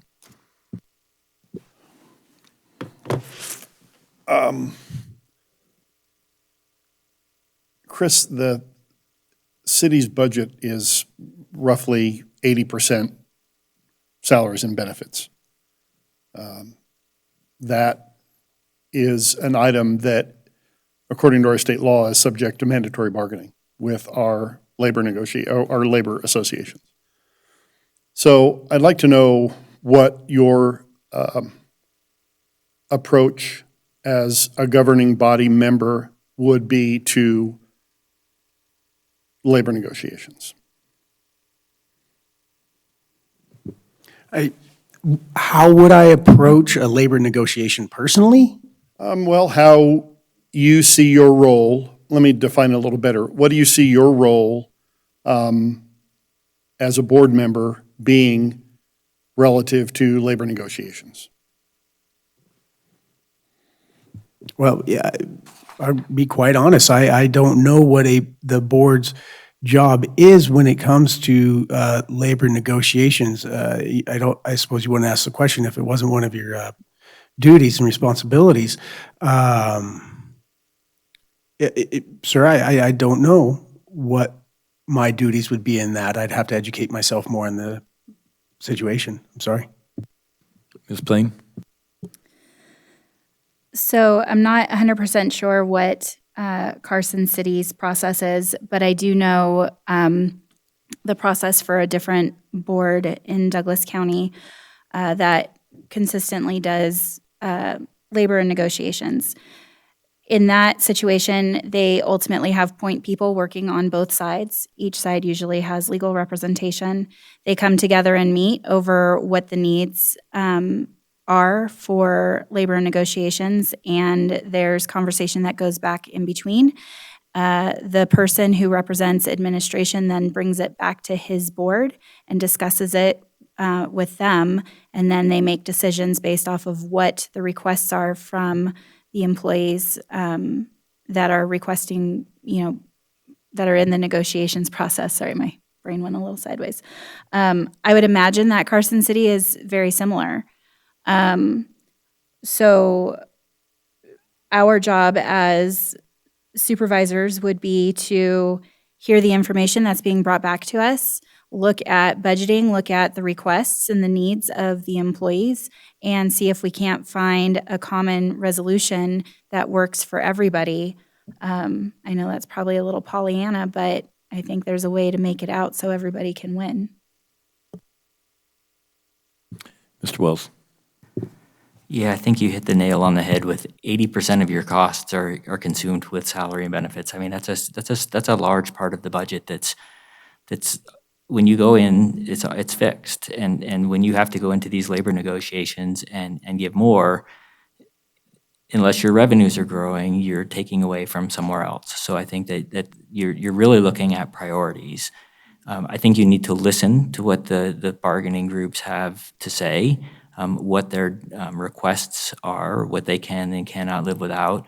But at the end of the day, that number is just it's not unsimilar to a lot of other governments. But when all your money is going to salary and benefits, it's a huge percentage of your budget is at the table in those negotiations.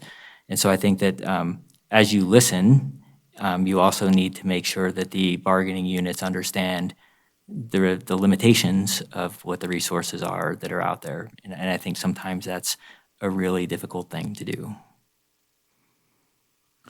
Mr. Willis. Yes. Okay. The labor negotiations part, first off, you have to have a really good negotiator that can present your side to the different unions without ruffling feathers. You don't need that adversarial position going on so much as happens sometimes.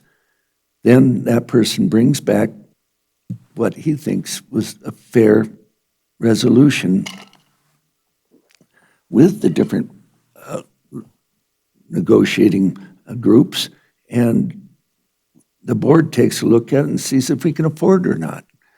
And if we can, fine. If we can't, just let them know that there isn't that kind of money this year, and go from there and try to work it out. But first time I walked into a school board meeting, I almost wanted to turn around and go back. I thought, oh my God, there were teachers out there with cowbells and stuff, getting all upset about the labor negotiations. And then eventually we got a negotiator that they felt was honest, that wasn't trying to hide things from them, and things went on pretty good from that point on. Mr. Jones. I've had labor relations negotiations. It's one of the most difficult jobs I've ever had. To begin with, I think it's incumbent upon the board and city manager and staff to kind of identify what funding is available for future benefits to the employees. If I understand it correctly, I think the city manager, the DA, and maybe human resource, I don't know, does the actual negotiations and brings back their proposal to the board for a final decision. That's how I understand it works. Follow-up questions, John?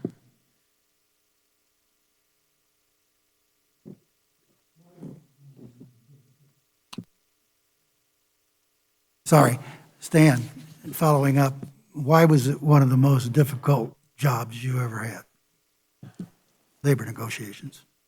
Well, it would be like if I was negotiating for the city. I knew most of the employees that I was negotiating against, and I knew a lot of their families, and it's just a difficult job. You want to be fair on both, equitable on both sides.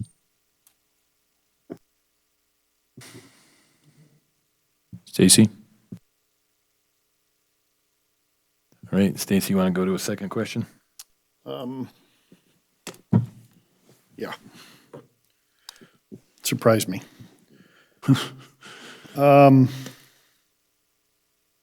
Whose turn is it? Are you keeping track, Brad? Yeah, it's Renee's. Okay.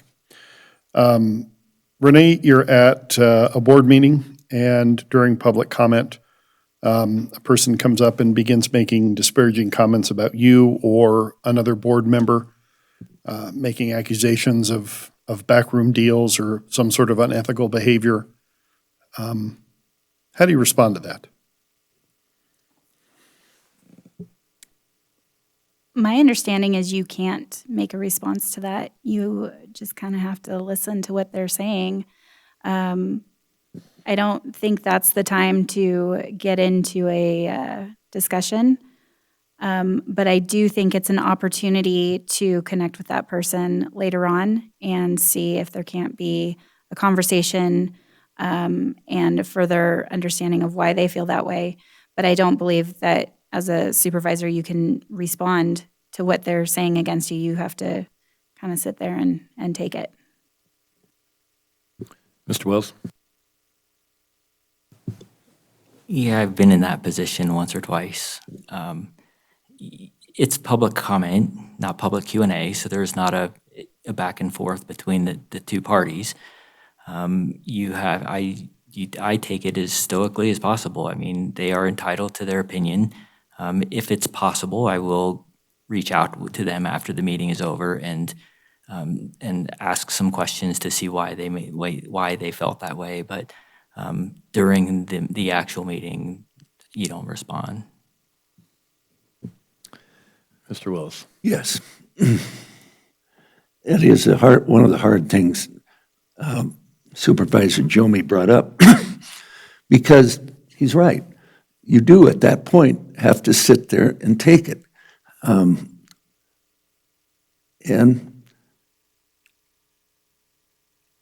as things go on, hopefully the person is being almost unreasonable at that point. Hopefully things go on that we talk about and so on as a board quells them. If it doesn't, if it's just one of those people that every time he comes to a meeting, he's got to burn his saddle to get up there and say something bad about the board and so on, you get to the point the person that's running the meeting has to cut him off. I did that in court all the time, had to do things like that for people like contemporary protective orders against domestic violence.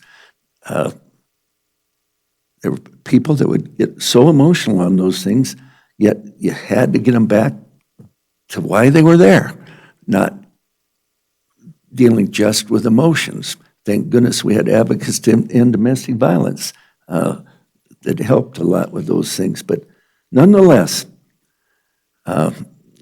it's going to happen with the board. There's going to be people that are so upset they can't be reasoned with, and you do have to cut them off and go on about your own way. You just can't, and you just take it. You can't fire back at them and turn the thing into a shouting match. That just doesn't work. Mr. Jones?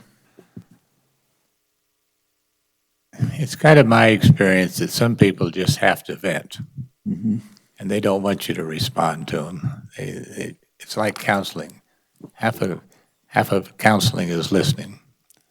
But there's a point when they're venting and a point when they become disrespectful, and at that point, whoever's in charge has to chop them off. Mr. Pattinson? I agree. I'm a pawnbroker, so I hear all sorts of disparaging comments all day, every day. You take the information, you listen to it, you nod your head, thank you very much for everything that you're telling me.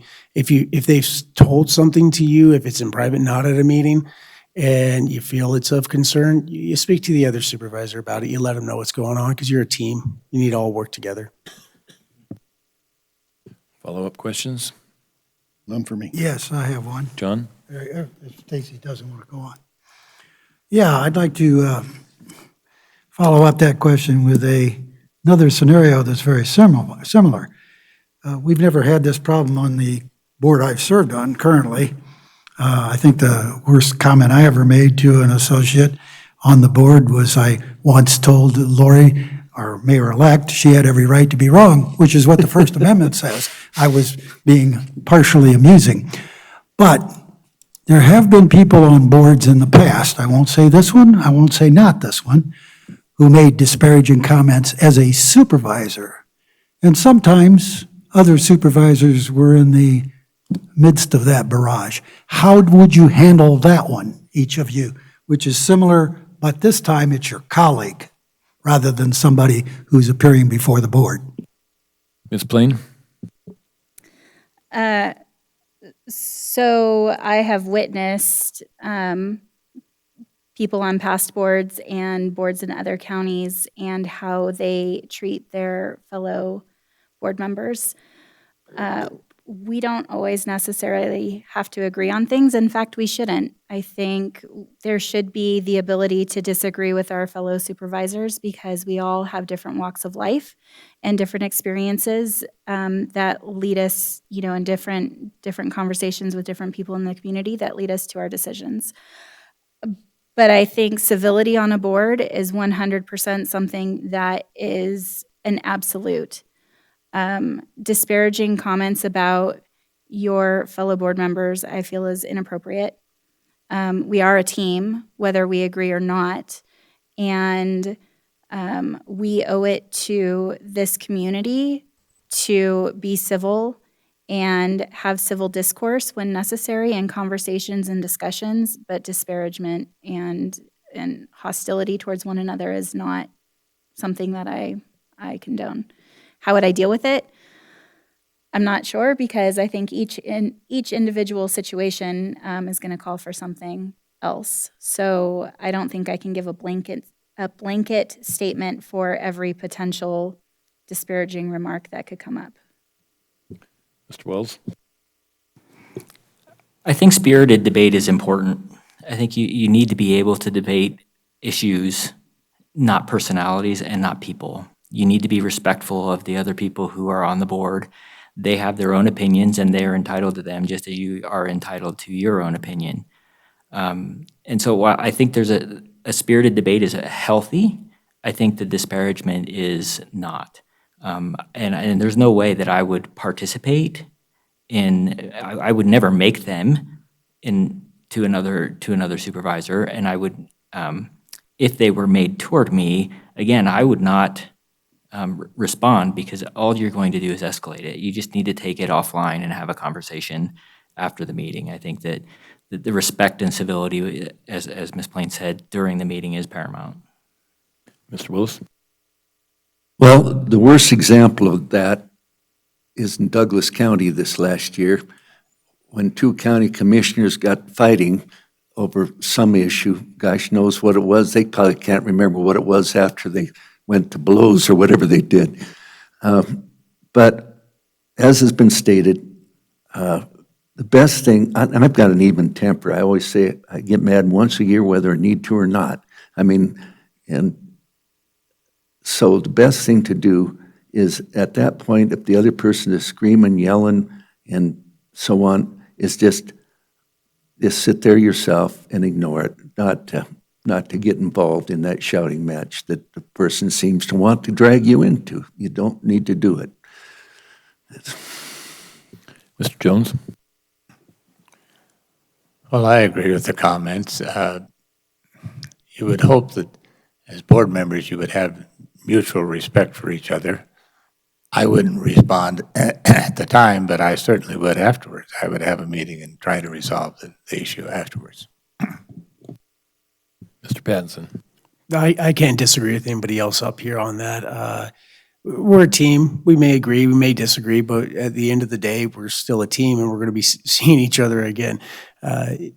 If somebody's treating me that way, you say thank you for your information and just move on and try to come up to a peaceful resolution.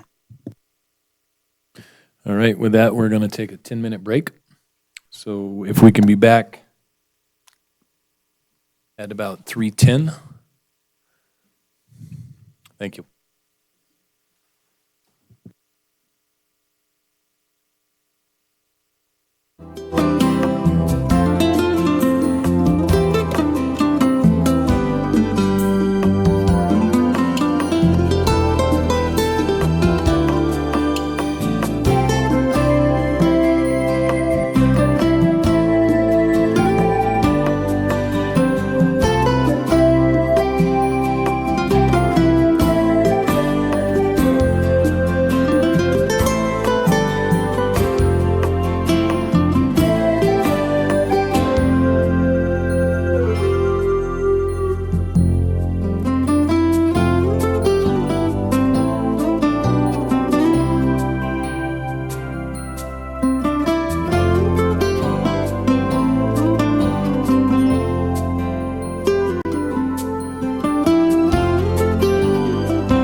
walks.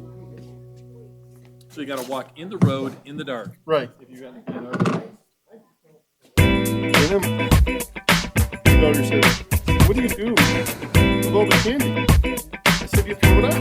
You just throw it out when they go no. He said, is that what you did? I said, of course. We eat what we like and throw away the rest. Yeah, exactly. You go to bed. Yeah, exactly. After I stack it with stuff.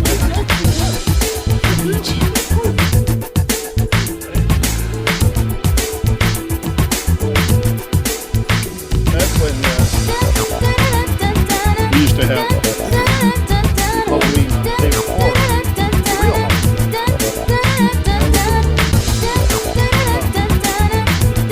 The most I got was 5 years.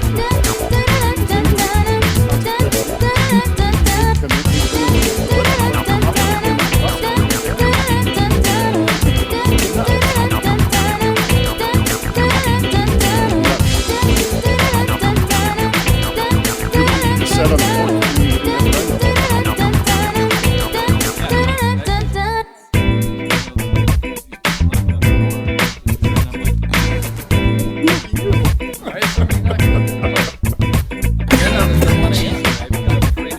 Right, right.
Test. Oh, we're back.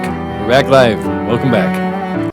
It occurred to me while we were on break, actually, it occurred to me while we were asking questions, that I was supposed to give each one of you an opportunity for a 2-minute opening statement, which I didn't do. So I'm going to give each one of you an opportunity to give that opening statement right now.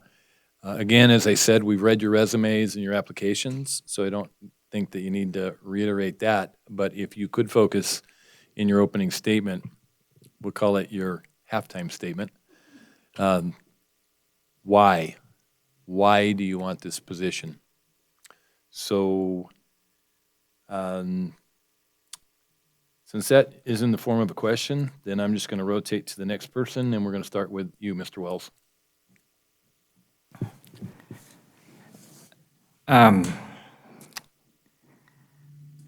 So I first moved to Carson City in 1972. I went to school here. For most of the last 30 years, I've lived and worked in Carson City. After college, I was an auditor, and most of my clients were government clients. When I determined auditing wasn't what I wanted to do, I decided that I would take a state government job as an entry-level accountant. And for the next 27 years, I worked my way up through the system. I ended up being an agency director, running the state's health insurance plan and for the last 3 years, the governor's finance office. And in that role, the governor's finance office, I had a really unique opportunity to see basically how all state government works. Was intricately involved with how the agencies delivered services and how the competition for money and the need to balance the funding kind of played out. Governments have really important responsibilities and a lot of times not a lot of money to do it. So I've dedicated my career to making sure that governments are as efficient, transparent, and effective as possible. I've looked for ways, large and small, to come up with savings measures, some of that by necessity, working through the Great Recession, but more so as my desire to ensure that the citizens get everything that they deserve for providing us with their hard-earned tax dollars. And I think those are the kind of the reasons that I thought about this job. When this first came open, I thought, this is an opportunity for me to share my experiences and expertise with the other board members to benefit the community. And I think that I decided to submit an application because I think I can work with the other board members to make a positive impact on the city. If appointed, I certainly will do my part to ensure that every voice is heard and opinion is considered as we thoughtfully deliberate those important decisions that come before the board that affect those who live here, work here, and visit. So I think you have a very difficult task today. I think there's 5 very good candidates, and I am honored to be here. Mr. Willis.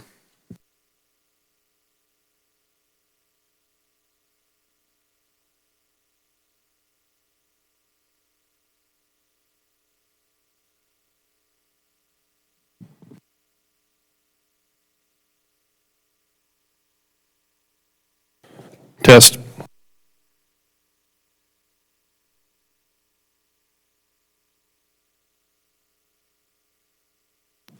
There we go. Okay. Wait till he gets back.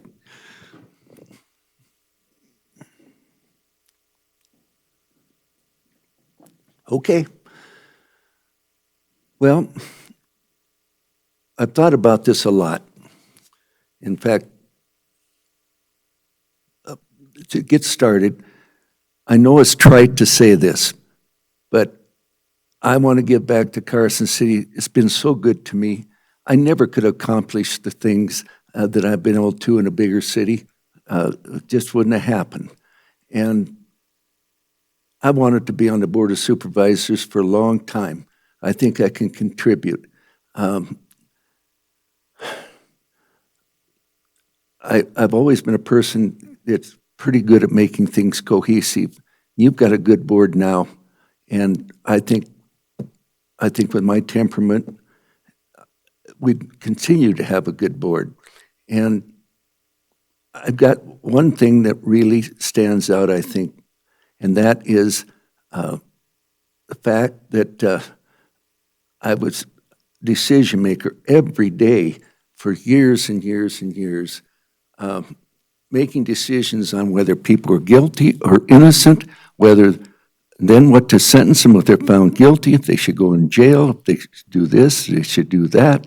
And sometimes you saw 12, 15, 20 people a day. You had to make decisions on their lives, whether to a victim or in civil cases, whether you need them to pay somebody money. And some people, they get more upset about that than almost anything. And then, of course, the stalking, harassing, and domestic violence, TPOs against domestic violence, people really get upset, and I was able to calm them down. And I had over 1,000 most of the time. I had a bailiff if it wasn't too bad, if it got too bad, but most of the time I could. I had over 1,000 hours of judicial education. A large portion of that is on decision making. And that's what you do, is make decisions. You make hard decisions a lot of the times. And I'm not opposed to that. I know there's going to be decisions like we talked about, the one when you passed on the downtown redevelopment. The people in the community are going to be mad at you. I know that. And I can live with that. I'm also a person that needs a purpose. I'm just, since I was a little kid, I've always had to have a purpose. And this certainly would fulfill that need. I already pointed out the fair. And then for 7 years ago, I'm a Quanian, and had two friends that just died of pancreatic cancer. And so I went to the Kiwanis and asked them if they would help me put on the Pancreatic Cancer Awareness Day. And they said yes. And so I went ahead with that. And the two people, some of you knew him, one of them was Judge Mike Fondy, and the other one was a guy that was a colorful businessman that a lot of you knew, named Cleet Wandler. They had both passed away from that. And in recent times, I mean, you see it constantly, like Ruth Bader Ginsburg just died of it, Mayor Sparks, Ron Smith, and yet I've never seen one person that survived it. And so it was time to do something. So, as Supervisor Bankowski knows, he's been there for it. This is the only year we couldn't do a walk and run because the COVID restrictions didn't allow it, but he's been there for that. And we have the weightlifting people doing the bench press, and we've sold out the golf tournament 7 years in a row, this year 2.5 weeks ahead of time. And I really it's like a 3-ring circus, but I really like doing that. And it takes some time, but I like doing that. And one of the first years that we put this on, it really brought it home when a young woman who I knew her family a little bit, Avery Hudak,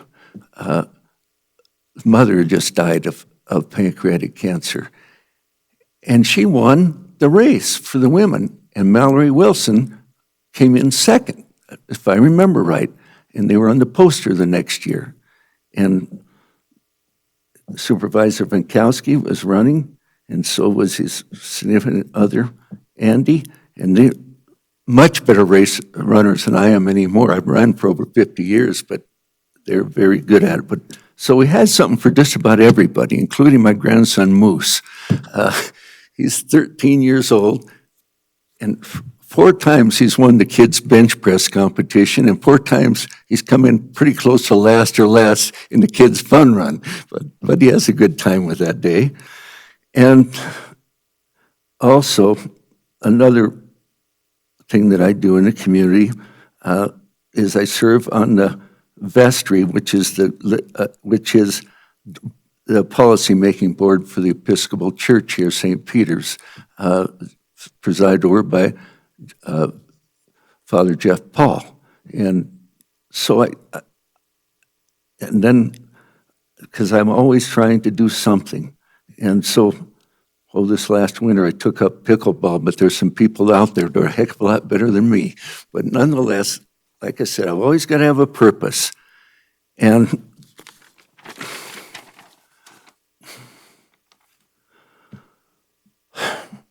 one of the things I did to prepare myself for this is talk to a lot of the people in the different departments of the city and got input from them. And none of them were critical of the job that you're doing, not one of them. But they, like the Park and Rec director, Jennifer Budge, says she doesn't know what she's going to do because there's 20 inmates that aren't able to come out and help them with the repairing of the lawns and so on. So until the COVID's over with, she doesn't really know where they're going to get the manpower for that. And Sherry Russell told me that they're doing better than expected, but like she's very worried that once the CARES Act is over with, that we're going to be into recession. We don't know for sure, but she really thinks we are. And as I told you about what Kenny Furlong had to say about the problem at the jail. And I mentioned to him, when we built that jail and the courthouse, I was on the committee that designed it, design committee, and I told him to put a wing on that jail for the mentally ill, so they didn't hurt each other or others. And he says, we sure need that today. Let's see. I might have used my 2 minutes, Brad, huh? I think your 2 minutes might be up. Okay, thanks, Brad. I had other things, but we could talk later about that. Mr. Jones. Right, this is your opening statement and, or halftime statement in this case, and I'd like you to focus on why you want the job, and please turn your mic on.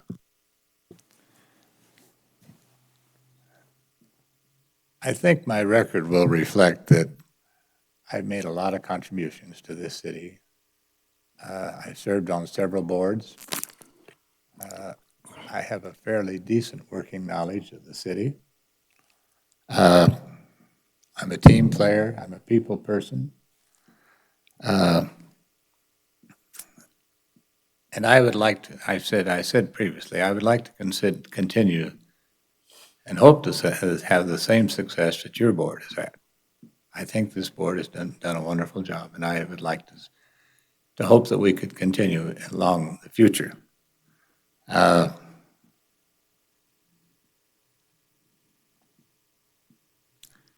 would be it. Mr. Pattinson. I have lived in Carson City off and on again since I was about 12 years old, which around 95. I grew up in the house on 8th and Division, built by my father. My family has been in the area for many years. My father owned Shea Concepts. My stepmother was a previous owner of Burgo's Pizzeria. My step-grandfather was Ned Ayer, who has a plaque in his honor at our cancer center and was the president of the Carson Tile Foundation Board. He also ran for Nevada governor in 82 and 94. 2 of my children were born here, and all 3 of my children attend our schools. They are in high school, middle school, and elementary. I want to do my part to help our community. I do everything I can to help our community in the past, including becoming a member of our SAR team, through which I had much community involvement. Volunteering my time in everything I possibly could. I also volunteer my own time every year to help clean up downtown the morning after Nevada Day, and participate through Capital City Loans in giving out food, Christmas trees, coats in the winter, wheelchairs to those in need. My family also supports the local animal shelter. Carson City is my home, where I plan to live the rest of my life. And in my opinion, it is the best place to live out of everywhere nationwide and worldwide that I have been. I want to be the Ward 3 supervisor so I can give back to the community that has given me and my family so much. As supervisor, I would like to work with you as a team member on the many different actions that are currently in place that you have all been working on. I will also have a strong focus on working with new businesses to move into the area and help current businesses grow. This will help retain and attract new families. Carson City is a wonderful community. We're not too big and we're not too small. We offer safety and security with an emphasis on outdoor recreation in a growing downtown. And I'm here to do my part to help our community in every way that I can. Thank you. Ms. Blaine? The members that make up this board are truly amazing community servants, and I have deep respect for all of you and everything that you've done. You represent key stakes in our community: business owners, real estate, public health and safety, residents at large. But I feel that there's a key demographic that's missing: a supervisor that represents the demographic, a large demographic of 45 and under and families with young children in the home. It's been 8 years since this demographic has been represented with a board member.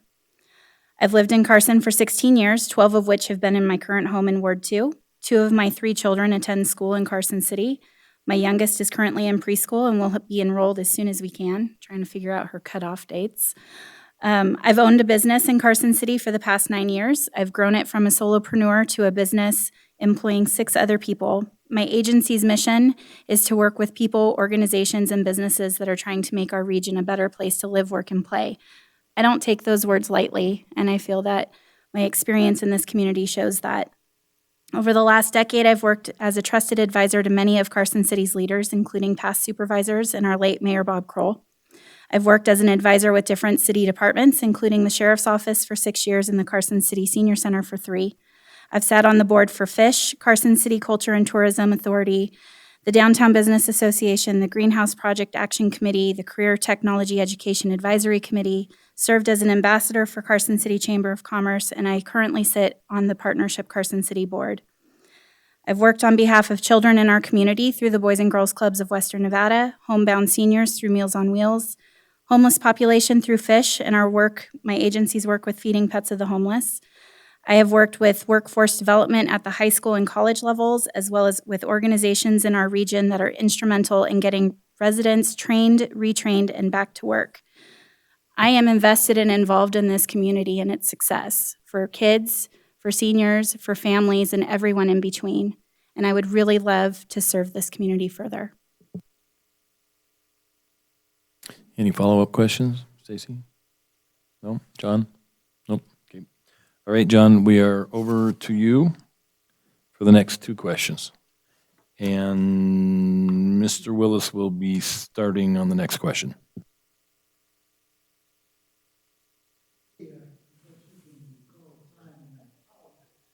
Turn your mic on, John.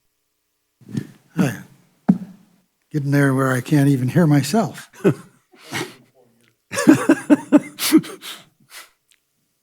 I bet you can recall a time when politics in the broadest sense of the term, got in the way of you performing your job.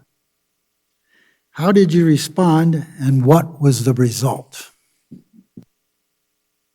Politics got in the way of me performing my job? Is what you're saying? Yes, politics got in the way of you performing your job, and again, I mean politics in the broadest sense of the term, Yeah, I not know what you're necessarily saying. as a member of the Board I of know what you're Supervisors. saying. I'm trying to think back on different things that could have happened when politics got in the way of my job. Well, let's put it this way. There were people that tried to get in the way of me doing my job, calling me when I'm not supposed to be taking phone calls to try to get me to take one side or another in a case, which I would never do. And so I'd have to tell them, no, just can't do that. But yeah, they were politicking me, and I didn't allow it, Supervisor. Mr. Jones. I think back in the years when I worked in the military, and one of the early things I learned is you never have 3 women working for you. You can either have 1 or 2, but you can't have 3 because one of them's in the barrel all the time. And there was a lot of political maneuvering to keep those 3 people at each other's throat. There's politics in every environment, every job situation. And then I don't think there's a standard answer. I think every situation is different. My experience is, first of all, you have to stand up for yourself and go from there. Mr. Pattinson. As for politics in the way of my personal job and past experience, I would say that there's really only one scenario personally where that has happened, and that would be because I sell firearms as one of my facets. Anytime a presidential politician says anything, gun sales go up, so that's beneficial to me. But politics have no place if you're meeting in a supervisory role at all. You're there to help and serve the community. It doesn't matter about politics or sides. Ms. Plain. So running a business has the potential to be a political landmine.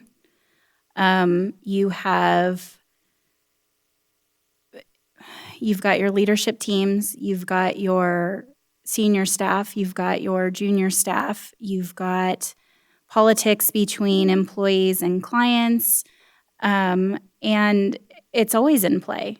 it's always in play to make sure that everyone can work together, that you can see all of the sides of the situation.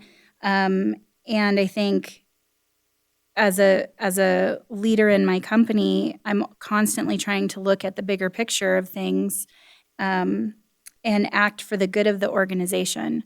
So we try really hard not to let politics interfere, but sometimes it does, in the landscape of work in general. So I think as long as you can look at the good of the organization over the politics and keep it civil, then you can figure out all the situations as they come up. Mr. Wells? As a career civil servant, politics was more political for me than it was for some of the others up here. But I'll give you two examples of times where politics came into the workplace and interfered with the job getting done. The first one, some of you may remember, resulted in the impeachment of the state controller. The other one was when we were going through the Great Recession and trying to figure out where to reduce our budget and trying to find a way to run the state's health plan and come up with a number that was significantly less than what it was costing us to run the program as a whole at that time. Some of that was very political. And the impeachment probably was the most political event I've ever encountered in my life. It was also a big learning experience for me personally. The one thing that I always said was you have to maintain your integrity. You have to go in there and do the right thing. It's not always easy to do the right thing, but you got to keep doing the right thing. I left that job. I was an appointed position to an elected official. I left because I wouldn't do what she asked. The other time, you have to work with your constituents. I think that it's important to figure out common ground. And I think that it was when we rewrote the state's health insurance plan, that was probably one of the hardest things that I had ever done, because you were impacting people's lives every day. And at the end of the day, we tried to be transparent about what we were doing. We tried to provide as much as we could to the customer, to the clientele, as well as to the legislative body, in order for us to kind of move that forward.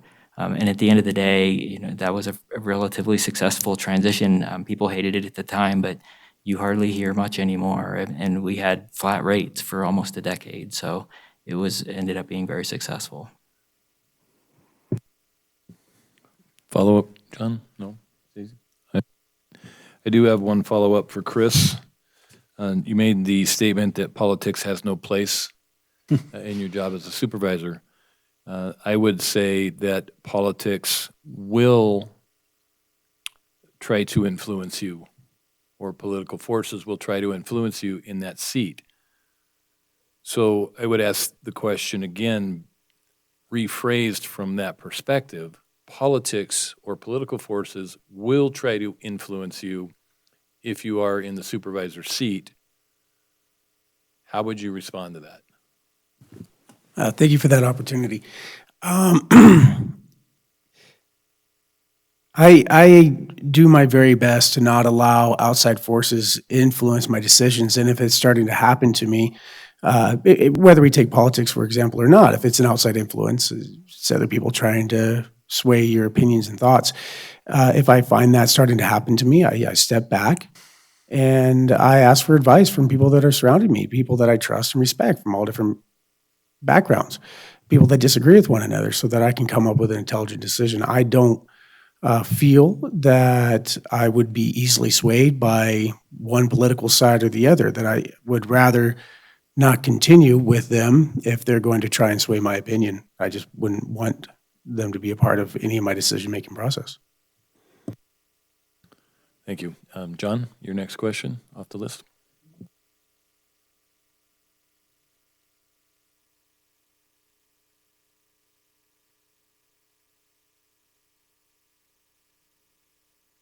Your mic's off again, John. Hi, you keep reminding me of that. Thank you. All right. When you hear about something that concerns you in Carson City, what steps, as a new supervisor, would you take to see that this concern gets resolved? Mr. Who Jones? goes first? Would you repeat that question?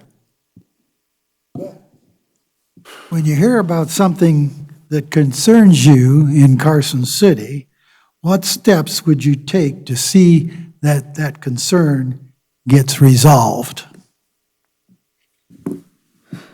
Well, I think I would first talk to the city manager, since she's the day-to-day manager and ultimately responsible for most of this stuff. I would probably try to verify it, and go from there. Mr. Pattinson? I agree. It's you utilize the tools that are given to you. A city manager is a tool given to us that you reach to ask for advice and input on a particular situation if you see that there's an issue. And you first reach out to them, and then you go from there and what you need to do. Ms. Blaine? I think research is the first thing that I would do, because you need to get more information. It might be something that concerns you at the first glance, but then into researching, you might be able to find more information to determine if it still makes you a little bit concerned. And then from there, you can put together a plan to move it to the city manager, follow up, see what else needs to be done. But I think research is the biggest first step before taking it further. Mr. Wells? Yeah, I would agree with Ms. Plain. I think the first thing you have to do is identify the problem and kind of get it to as concise of an issue as possible, so that you can take that information and give it to someone who then can go out and resolve it.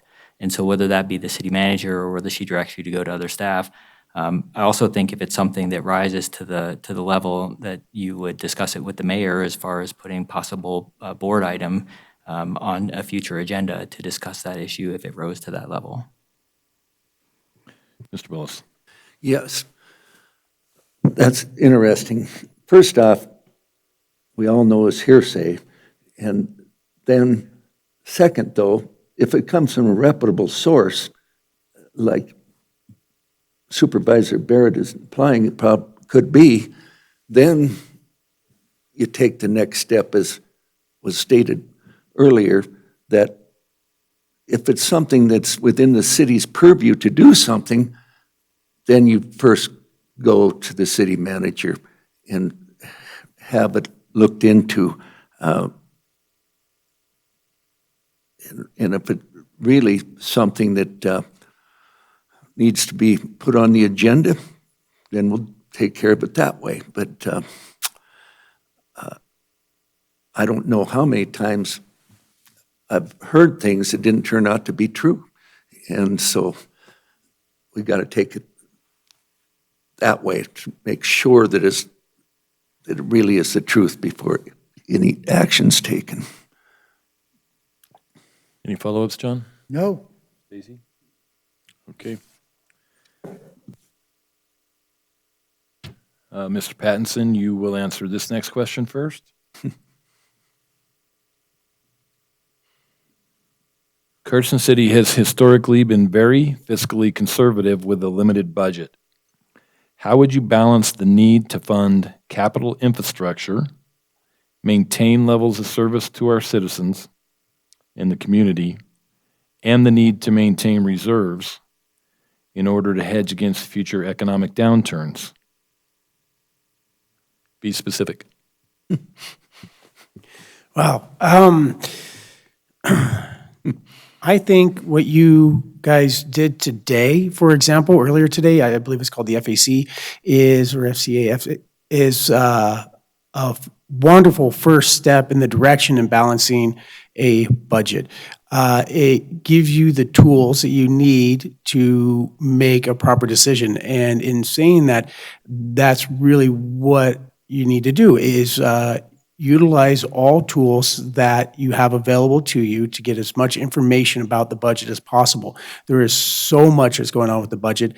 I tried reading everything about our budget in the city, and I have not been able to completely read everything yet. There is a lot of information out there and a lot of money that we spend, a lot of money that we take in. But that's why there's different teams and boards to help you as the supervisors to make the best decisions from that. So in answering that is to first find a plan of attack while utilizing the current budget that's in place and going from there in your decision-making skills and trying to analyze one topic at a time to come up with an overall budget and expenditure sheet.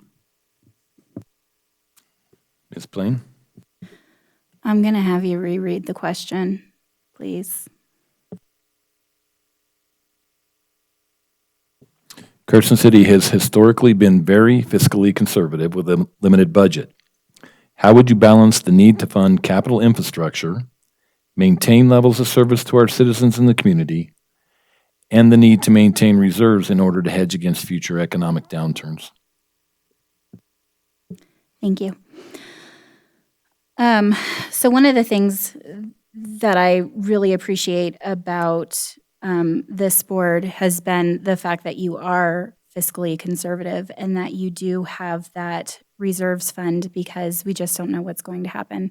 I know you guys have built up as you can and are very hesitant to use those reserves. I think with anything, with setting any sort of budget, is looking at the needs of what's there. What is the biggest dire concern?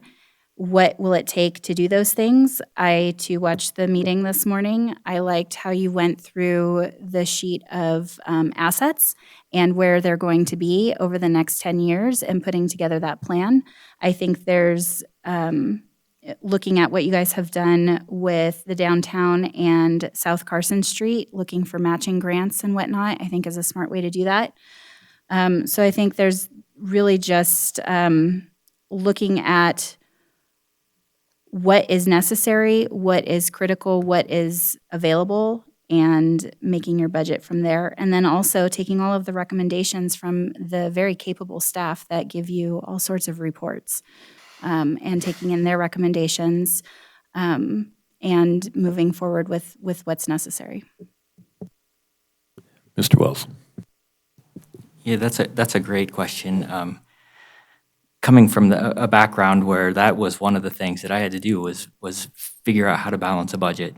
And one of the first things I started with was making sure we had a reserve because I knew where we were at one point, not having a reserve and having to cut significant amounts of state budget.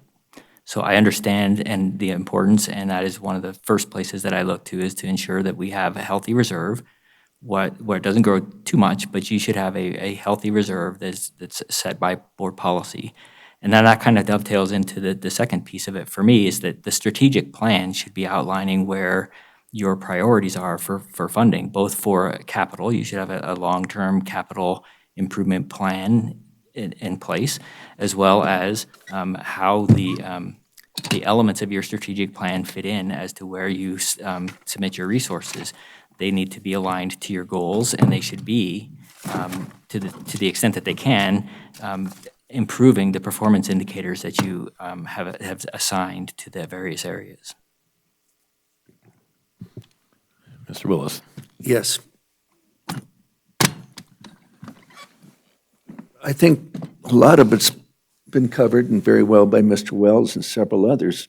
It is a conservative community as far as financial, and you have to keep that balance, as you say, in case we do have another recession or something. You have to keep, I believe it's 8 or 8.2% is what you try to keep, the city does in surplus. And then from there, I think that, as Mr. Wells pointed out, follow what you have as far as your strategic plan, what your steps are in that. Right now, it's laid out, I think there were 8 important items. You were supposed to, 8, I think it was, important items that people were supposed to take a survey and see what they felt was most important, and of course, what the supervisors feel are most important. But have to do that, and in the end, state law requires we do have a balanced budget. So you have to get to that. Sometimes it's unpopular what you have to do, but you have to do it. Mr. Jones.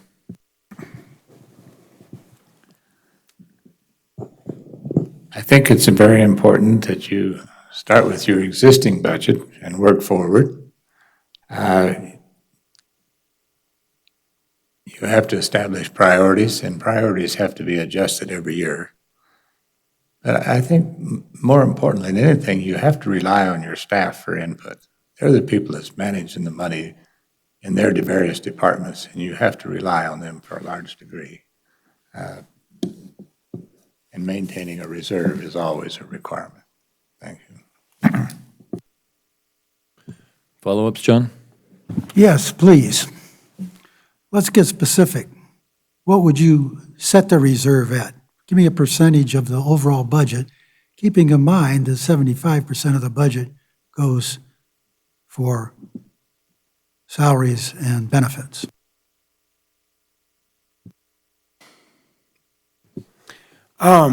Gosh, well, I don't know what the exact percentage should be, but you need to be able to determine and find out what percentage you need first.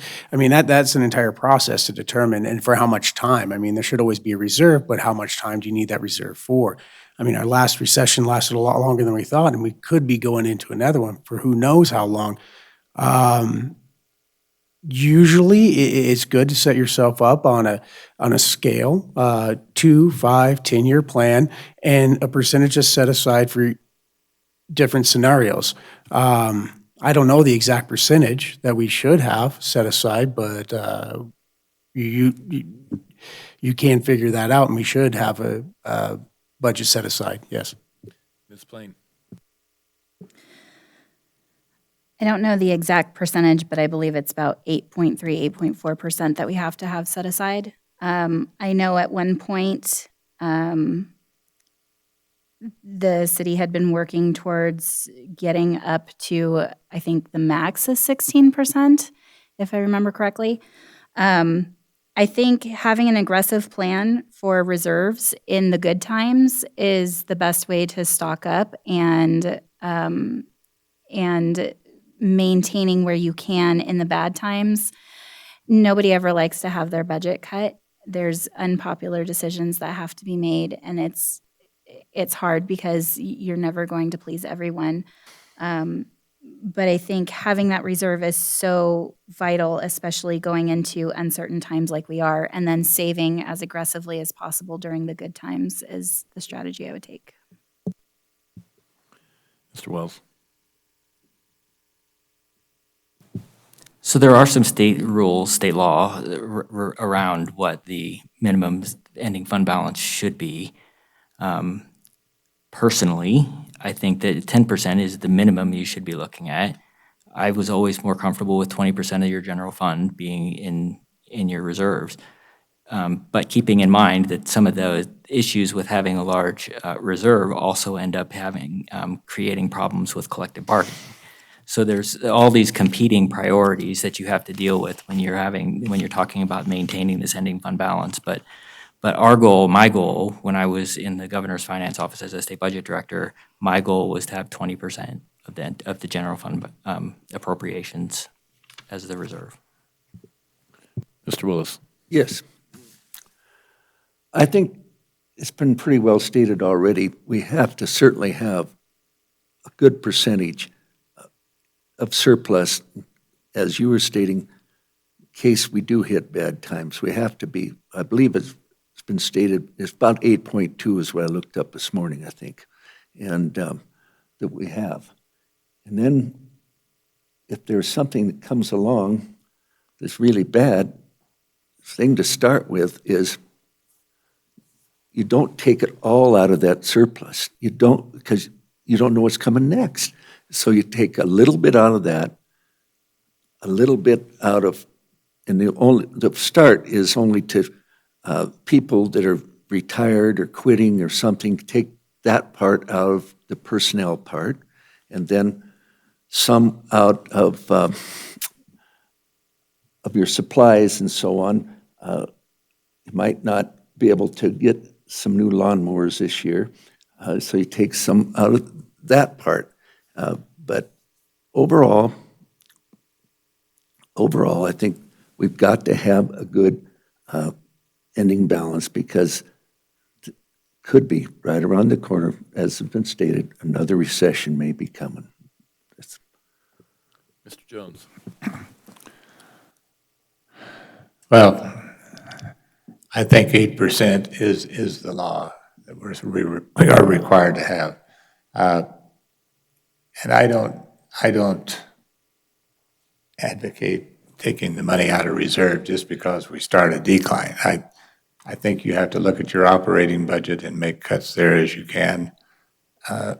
Keeping that reserve as solid as possible for future contingencies. Follow up, Stacy.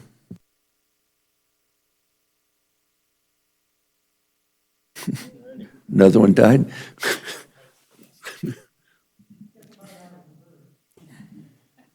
Yeah, we'll take the money out of reserve for that. For Mr. Wells, just a follow-up, your 10% figure, is that 10% budgeted or 10% actual? We always looked to do 10% of the actual costs. A percentage of the actual spending is what you're looking for in reserves. Thanks. All right, I have 2 follow-ups for all 5 of you.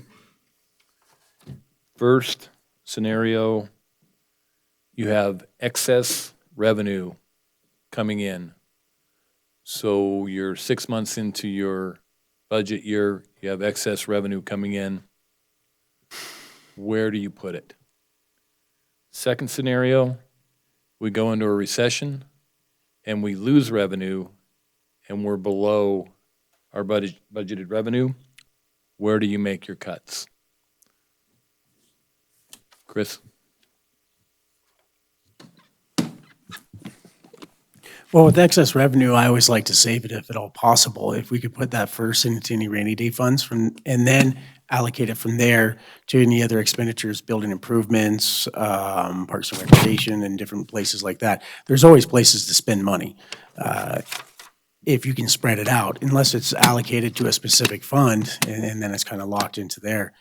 If you're in a position where you're losing revenue, like we did not long ago, you make cutbacks. It's hard, and people and lives suffer because of it, but you begin at the process of what is the least needed, necessary items, and you work your way from there, and you cut back as far as you can while doing your best to increase or get a budget from somewhere. You work really hard. Ms. Plain. With excess revenue at 6 months, I don't know where I think that money probably lives in the pots that they're supposed to live in until you look at the close of the fiscal year and then determine where to put that money, some of it would probably go into reserves if you have an excess at the end of the fiscal year, and then budgeting for the next year and determining where it best fits. Going into a recession, I think Chris said it very well, but you start with the least needed things. I kind of tend to look at supplies and easy things to cut. And I feel like going to people last as the very last ditch effort if you can, because letting people go is hard and it sucks.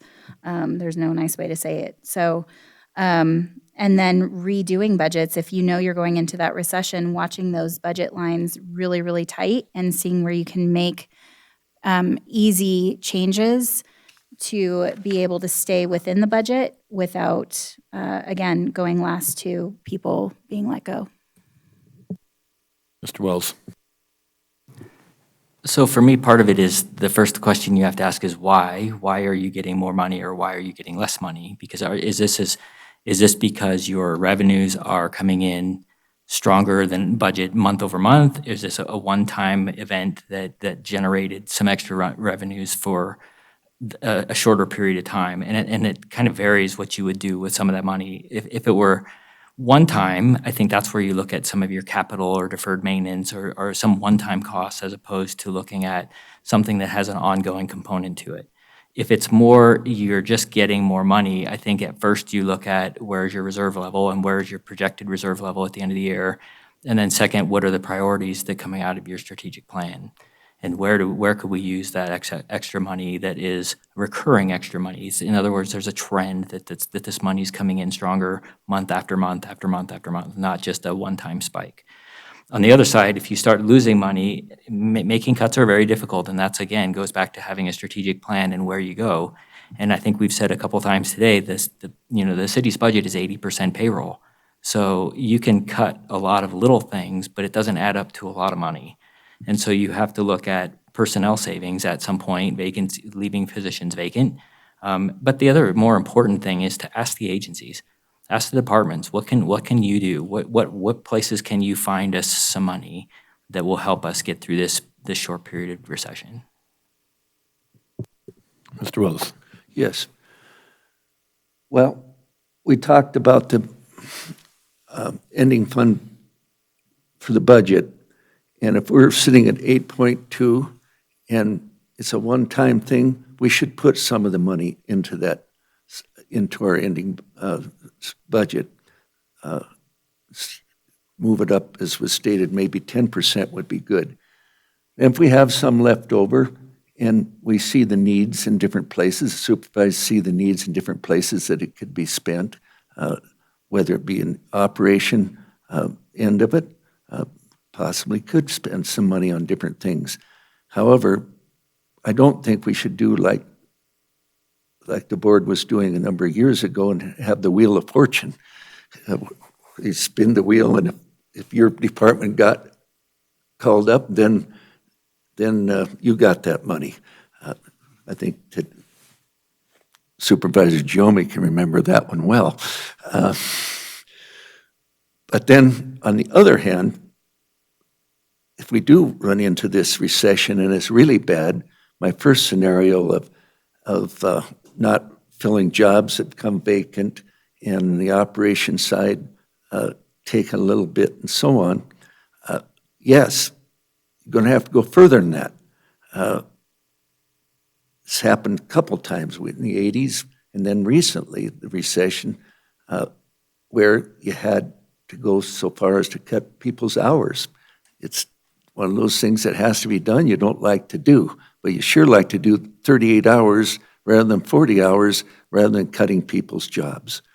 And so those are kinds of things as you go down that highway, and I hope we don't have a recession like we'd had. That's about all I got to say. Mr. Jones? Excess revenue, in my experience when I worked for the federal government, I always had a special project file because the federal government was always famous about 2 weeks before the end of the fiscal year saying, can you spend such and such money? And that helped us eliminate some of our deferred problems by taking care of these nice to have things, if that's what you want to call it. I don't believe in putting more money into the reserve just because you get excess funds, because a lot of it is one time. Recessions are tough. Of course, the last thing you want to do is cut employees or employees' benefits or salaries or working hours or whatever. And there's always areas that you can cut a little bit, but it ends up, because it is a preponderance of your budget, it ends up personnel takes a hit.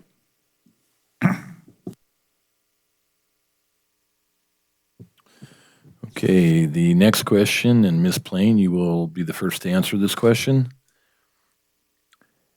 If someone came to you with a proposal to build a new public infrastructure project in Carson City, whether that be roads, water treatment plant, et cetera, how would you evaluate whether the project is worth implementing?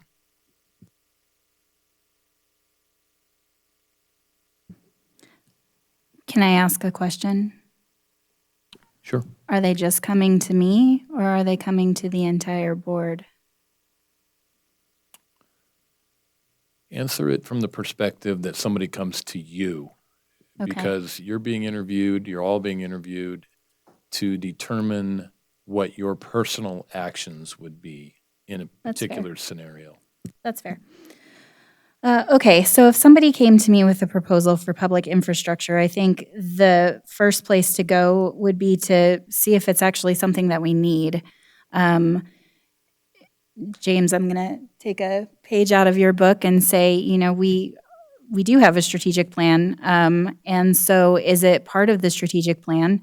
Is it part of the next strategic plan? Is it part of the master plan? Is it something that's needed would be the first question.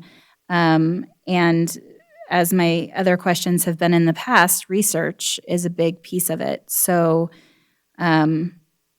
you'd have to do the research, you'd have to understand if it's necessary for the community, and then I'd probably start taking it to the city manager and staff to determine if it is a viable option, what are the next steps, and go from there. Mr. Wells. So I think that if someone came to me asking about building a new piece of infrastructure, I would hope that as a board and as a city, we have a long-term capital improvement plan that talks about where our infrastructure needs are, and that either this does or does not fit in with that. But if it was outside of that capital plan, I think you need to first look at the need. Is there a need for that piece? The second thing you need to do is look at the cost. How much is this project going to cost?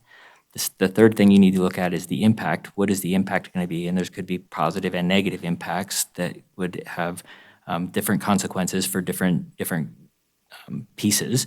And then what is the ultimate benefit out of getting that project done? And I think you have to start answering those questions before you can really determine whether an infrastructure project is worth going forward. Mr. Wills. Yes.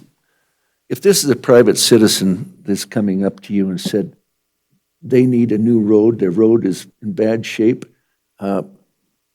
first thing I would do is to talk to the city manager and suggest that they have Public Works go out and take a look to see if this is really hazardous before anything is done. Then, obviously, if it's something significant, I'm not the one making that decision. It would be the board making that decision, not me. We're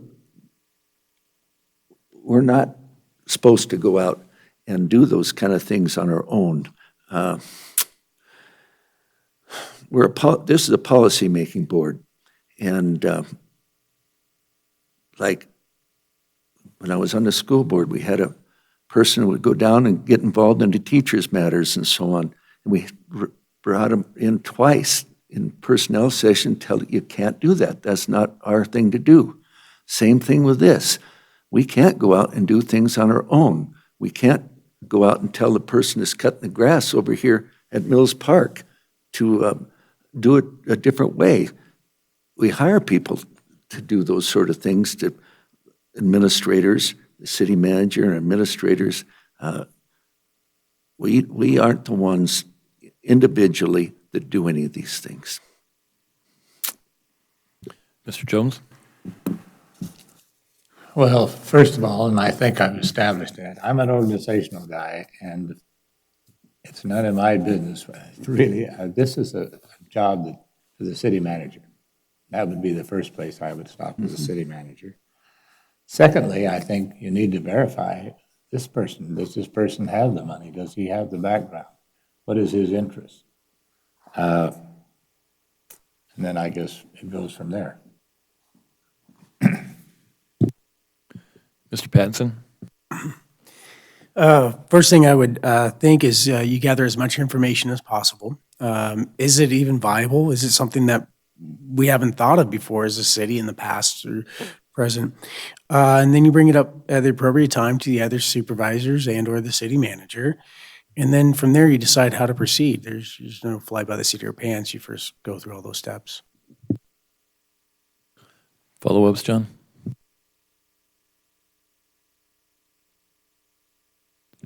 Stacy? I'll flip the script just a little bit. We're starting with Renee, correct? I'll flip the script just a little bit. Roby mentioned that we're a policy-setting board, which is true. So let me ask you a question about someone approaching you relative to a policy decision. Let's say a business proposition approaches you, and it has the opportunity to develop significant sales tax dollars for this community. Let's say it's a car dealership we don't have yet. But they're not going to come here unless we give them some sales tax concessions. So in other words, it's a scenario where the car dealership will come here, but under certain conditions, they want a portion of that sales tax money back for a period of time. That's pretty clearly a policy decision. Are you on board with that? Or are you not on board with that? Ms. Blaine? Well, I think there's still a lot of research and questions and other hoops and things that need to be jumped through. So I don't think that that's something, yes, we're a policy setting board. I don't think that's a policy that I can set by myself. And there's a lot of other information that would need to be asked. Is it viable? Is it, there's so many different situations that can go through or that I could go through with that I think a single question is I can't make that policy myself. We're a board together. We make decisions together, and there's process and protocols that need to be gone through in order to even get to that step of conversation. Mr. Wells? So I'm assuming that this question is from the perspective of, as a board member, for something that is coming, because I don't have the ability to make any kind of concessions or tax abatements on behalf of the board or the city. In general, I am opposed to abatements. I think that they create some unfair advantages for existing businesses, and then you end up with some of the threats of moving businesses to another county. I think that, in general, I think that abatements are not in the long term in the best interest of the city. Mr. Willis? I think this is something that's been pointed out by virtually everybody that has to be taken to the board, and they have to weigh how beneficial it is to the community as opposed to this person just getting a break and it's not going to help the community at all, or this business. We've seen it in this community where the car dealerships were going to move to Douglas County and the board gave them a break. Tesla in Story County, they weighed that and waived some fees and so on for them. When the Raiders moved to Las Vegas, city council there had to decide if they were going to give them some breaks, which they did.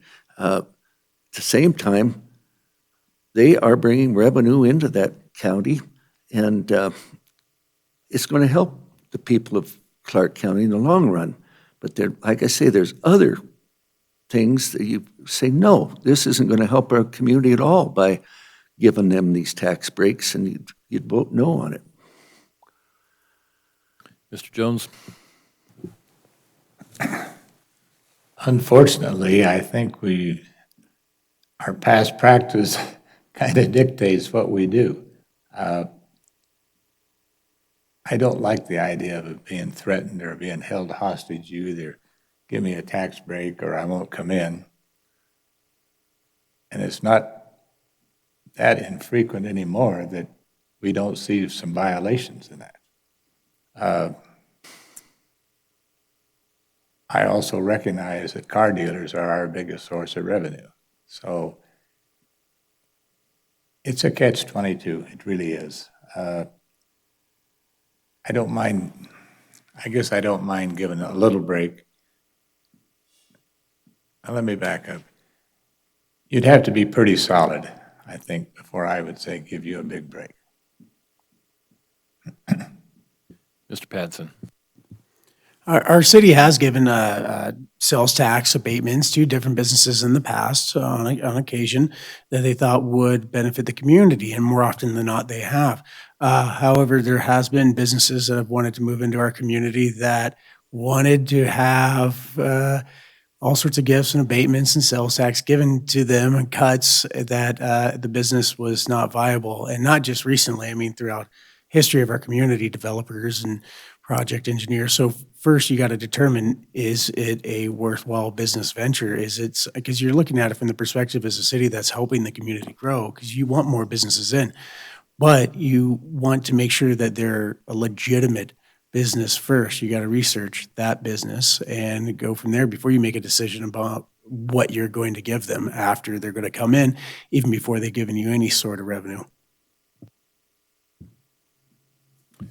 All right, we are now to our final question of the interview. And Supervisor Giomi is going to give you that question, and we'll be starting with Mr. Wells.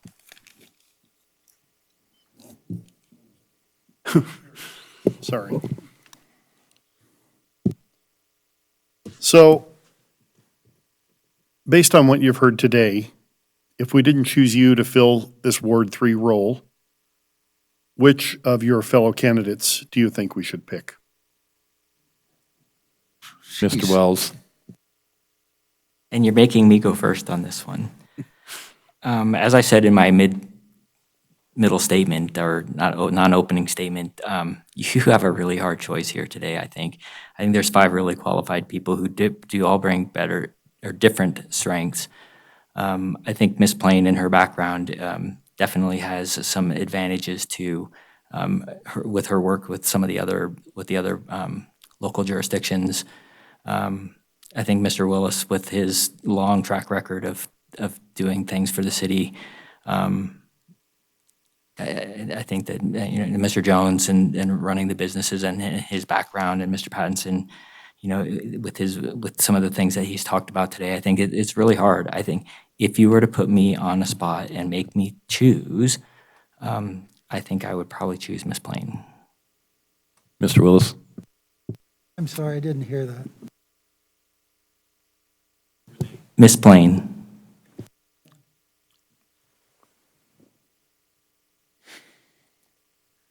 How come you asked that question, Stacy? Because we have a hard decision, really, and I'm looking to pawn that off on you. Thank you. Oh. I think if Mr. Jones was going to run again, I would probably pick him. I think that Mr. Pattison has come up with some real good statements today that I thought were really well thought out. Ms. Plain is looking out for the youth. And the gentleman next to me, Mr. Wells, is a money man.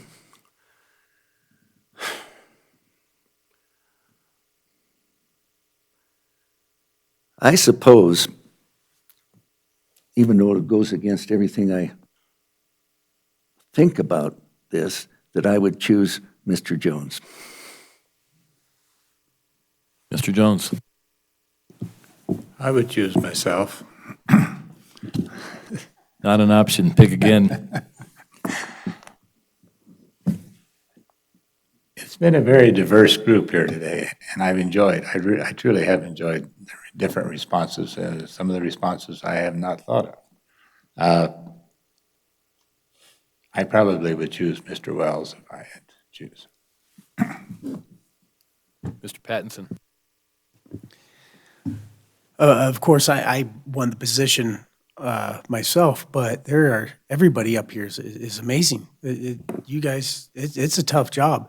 If I'm not chosen, I'll tell you, I'll continue to work towards trying to be in some other positions, volunteer or otherwise for the city. I mean, to decide, my top 2 would be Ms. Plain and Mr. Wells, personally. Nothing against any of the other candidates, but those 2 would be my personal top pick if I was on your side of the bench. Out of those 2, I would probably go, it'd be really tough, but I'd probably go Mr. Wells.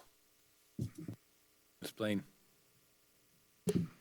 I wish you could just make us all one person and choose all of us. You know, the financial questions, I know personally, that's something that I have been working on to get a handle on and understand with the different boards I've been on, and the different organizations that I work with. Mr. Wells, your command of the financials is like awe-inspiring. I wish I could get to that level. So I would choose you. All right, I'd like to thank all 5 of you. I have a feeling that you're probably just as exhausted as we are. I can say this to you, and I mean this. If the 5 of you were the board, I think Carson City would be in great hands. And I really mean that. So we are going to take a 5-minute recess here. The 3 of us are going to need to tabulate scores, and then we will come back and we will begin deliberations. So be back at 4:25. And Mr. DA, you have something to tell us? Yes, I just wanted to make clear on the record that I think when you said you were going to be tabulating scores, there's not going to be any deliberation off the record. So, I understand that you're remaining to be just maybe individual tabulations of specific scores, and then you guys will come back onto the record to discuss that. But certainly there won't be any off-the-record discussions or deliberations. Correct. At the beginning of this, I said that each one of us has our own scoring system, so we will be individually tabulating our scores, or however we determine who we feel the best job was. So be back at 4:25, please.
welcome back. So we are now at the fun point where we begin deliberations. And again, I would remind everybody here that the three of us must come to a unanimous decision to make an appointment. So either the three of us end up agreeing on somebody, or we will table this and we will have to come back to it. Hopefully that's not an issue and we will come to a decision tonight. And we're going to start with John. If you could give us your thoughts, please. I can. And I first want to echo what Brad said earlier. This crew right here would make a good board. You're all very impressive, extremely impressive. In the final analysis, on the current board, I'm the only member who is a nonpartisan. I came out of the newspaper business and the news business. I was with both major wire services at different times before I got here. And my only interest, well, it's not my only interest, but my main interest was, as a young man, my father was a Republican who was the advance man for Adlai Stevenson in 1952 when I was 10 years of age. And so nonpartisan is in my blood, although he was Republican. In those days, you chose parties, and there weren't a lot of nonpartisans or independents. But at any rate, I bring to this almost 50 years, intensively or without intensity, watching government from the outside as a newsman. And most of that time, I was either a business editor or a political and government observer and writer. So my only interest is good government. And we just went through an exercise in this country where we aren't finished with it because we haven't got a president-elect. At least I haven't heard we have. Maybe we do. But at this juncture, we just went through an exercise where the people exercise their votes to decide. I'm a big believer that voting is one of the most important underpinnings of democracy. I was fascinated to ask the question and get the answers as to whether people here would run for re-election if they were named to this board as the appointed by three people, one of them a Democrat, one of them a Republican, and one of them a nonpartisan. And four of you said you would, and one said you wouldn't. And I asked you your reasons, and you all gave great reasons. I wish the other four of you well, but if I get my way as one member, I'm going to go with Stan Jones. It's not the only reason. He also gave good, terse answers.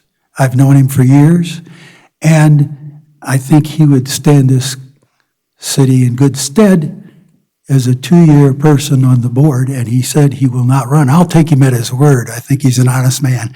Oh, he's going to pick it back now. But the truth of the matter is, I think you would all make great supervisors for Ward 3. But you can run, and he won't. And I think the people should decide, not me. Consequently, I'm going to vote for Stan Jones. Also, he said some really great, terse things. He was efficient with his answers. When he was asked about one thing, he said, in the final analysis, you have to stand up for yourself. He also said, on another issue, he would verify it and go from there and consult with the city manager. You all seem to know very well how this system works. With a nonpartisan board, the city manager actually, as you all know, runs the city, and we're a policy-making board. At another juncture, he said, if it was one of the most difficult jobs he'd ever had, and he was talking about labor negotiations. And then I asked him why, and he said, because you know the people, and you know, that makes it tough. I don't know all of you completely well, although I know you better than I did before this. I've known Roby and Renee and Stan. Mr. Welch, you're a very impressive person. I don't know you very well yet, but I'd like to get to know you better. Chris, you and I have talked, and I think you're a very impressive guy. And I hope you all run, because it'll be interesting, because you have to run citywide. So I'll get to vote for one of you. And maybe somebody else if it turns out that somebody else runs. I'm with Stan. I leave it to you guys to veto my choice or comply with it. Stacy? I think this process was interesting. I've known two of you, the gentleman on the ends, for many, many years, and the answers today were a microcosm of each of your personalities. Roby is a great storyteller, a great historian in this community, and his answers reflected that. Stan, the former general, is short and to the point, and he was short and to the point today. But each of them convey their message in their own way, as did the other three of you who I know a little less. I agree with everything everybody said. This is a very difficult decision, and that was the reason I asked you all that question at the end, because I wanted to give you just a little bit of a taste of what it's like for us when we have to sit here and decide among people who give a crap about their community. So I thank you all for that. Chris, I think your efforts to get involved are to be commended. I'd like to see you continue to do that. Quite honestly, I feel as though you need to understand government a little bit more. So from my perspective, I think it would be difficult for me to appoint you. Renee and Jim, your answers were very good. Jim, obviously, I'm sorry, I don't know if I shouldn't call you Jim if you don't like it, I apologize. Clearly, you know a lot about budgets, and that is remarkable. This job, in my mind, isn't only about budgets. Certainly, it's a big part of what we do, obviously, because I made the comment that everything comes down to money. Renee, I know you care deeply about this community, and I sincerely hope that all of you do run. So for me, it comes down to either Roby or Stan. Number one, because of their answers. Number two, because of their history and what I think is their ability to step in immediately and do the job. I was a huge advocate of this being thrown to the citizens for an election. There were a lot of reasons why that couldn't happen. Money was certainly one of them. Another one was to throw it on the general election. We missed the timing for that. And holding a special election without getting into the weeds is not in the cards because, quite honestly, there's not a clearly defined state law on how to do that, for lack of a better term, and our DA's office probably didn't want me to go there. So because of that, out of those two, I would favor Stan because I want the people of this community to pick who their representative is. I don't think it's fair that three of us pick for 56,000 people. And I sincerely hope if we do end up with Stan, that the rest of you will run, because I don't think he will. And I would enjoy the debate among the four of you, because I'll be up there on the dais running right alongside you in 2 years. So as long as none of you move to Ward 1, I will gladly support you. Well, I believe somebody just announced their candidacy. Well, we'll see how this next 2 years goes. I Wonder can if the unannounce, Bill but heard that. I can unannounce, but Well, when Bob was here, he would say, "I'm Mr. Irrelevant." We have to come to a unanimous decision. I think Stacy pretty much was on point with all of his comments, and I'm not going to be the one to circumvent what is so far unanimous. So my choice will be Stan to make it unanimous. I would say I agree with Stacy's comments for Chris and Renee. Great answers. You guys did great. You both need to bone up a little bit on governance and how the systems work. So it appears like you're going to have 2 years to do that, to prepare yourself to run. Mr. Wells, very impressive, very impressive. You actually had my top score. Judge, we've known each other a long time. I would really like to see you run. I think you would do an excellent job. Unfortunately, we're in a position where 80% of you are going to go home disappointed today. And so with that, I thank you all very much for coming and participating in this grueling process, and it has been grueling on both sides of the table. We thank you all very much. There will be, well, at this point, I'll accept a motion to appoint Stan to the office. If one of you would like to make a motion? Yeah, I got it. I move to appoint Stan Jones to the office of Ward 3 Supervisor for a term beginning on January 4, 2021, and ending on January 1, 2023. Second. We have a motion and a second. Any final discussion? Hearing none, all in favor say aye. Aye. Opposed, say nay. Okay, it's a 3-0 unanimous vote to appoint Stan Jones to the office of Ward 3 Supervisor for a term beginning on January 4th, 2021, and ending on January 1, 2023. I want to thank you all for participating and hope to see you all back here in 2 years. And we will go on with our agenda. We are now on agenda item 6 for our final public comment. Desi, is there anybody on the phone for public comment? There is no final public comment, Mr. Chair. All right, then item 7 on the agenda is for adjournment. Do I have a motion to adjourn? We are adjourned. Thank you very much.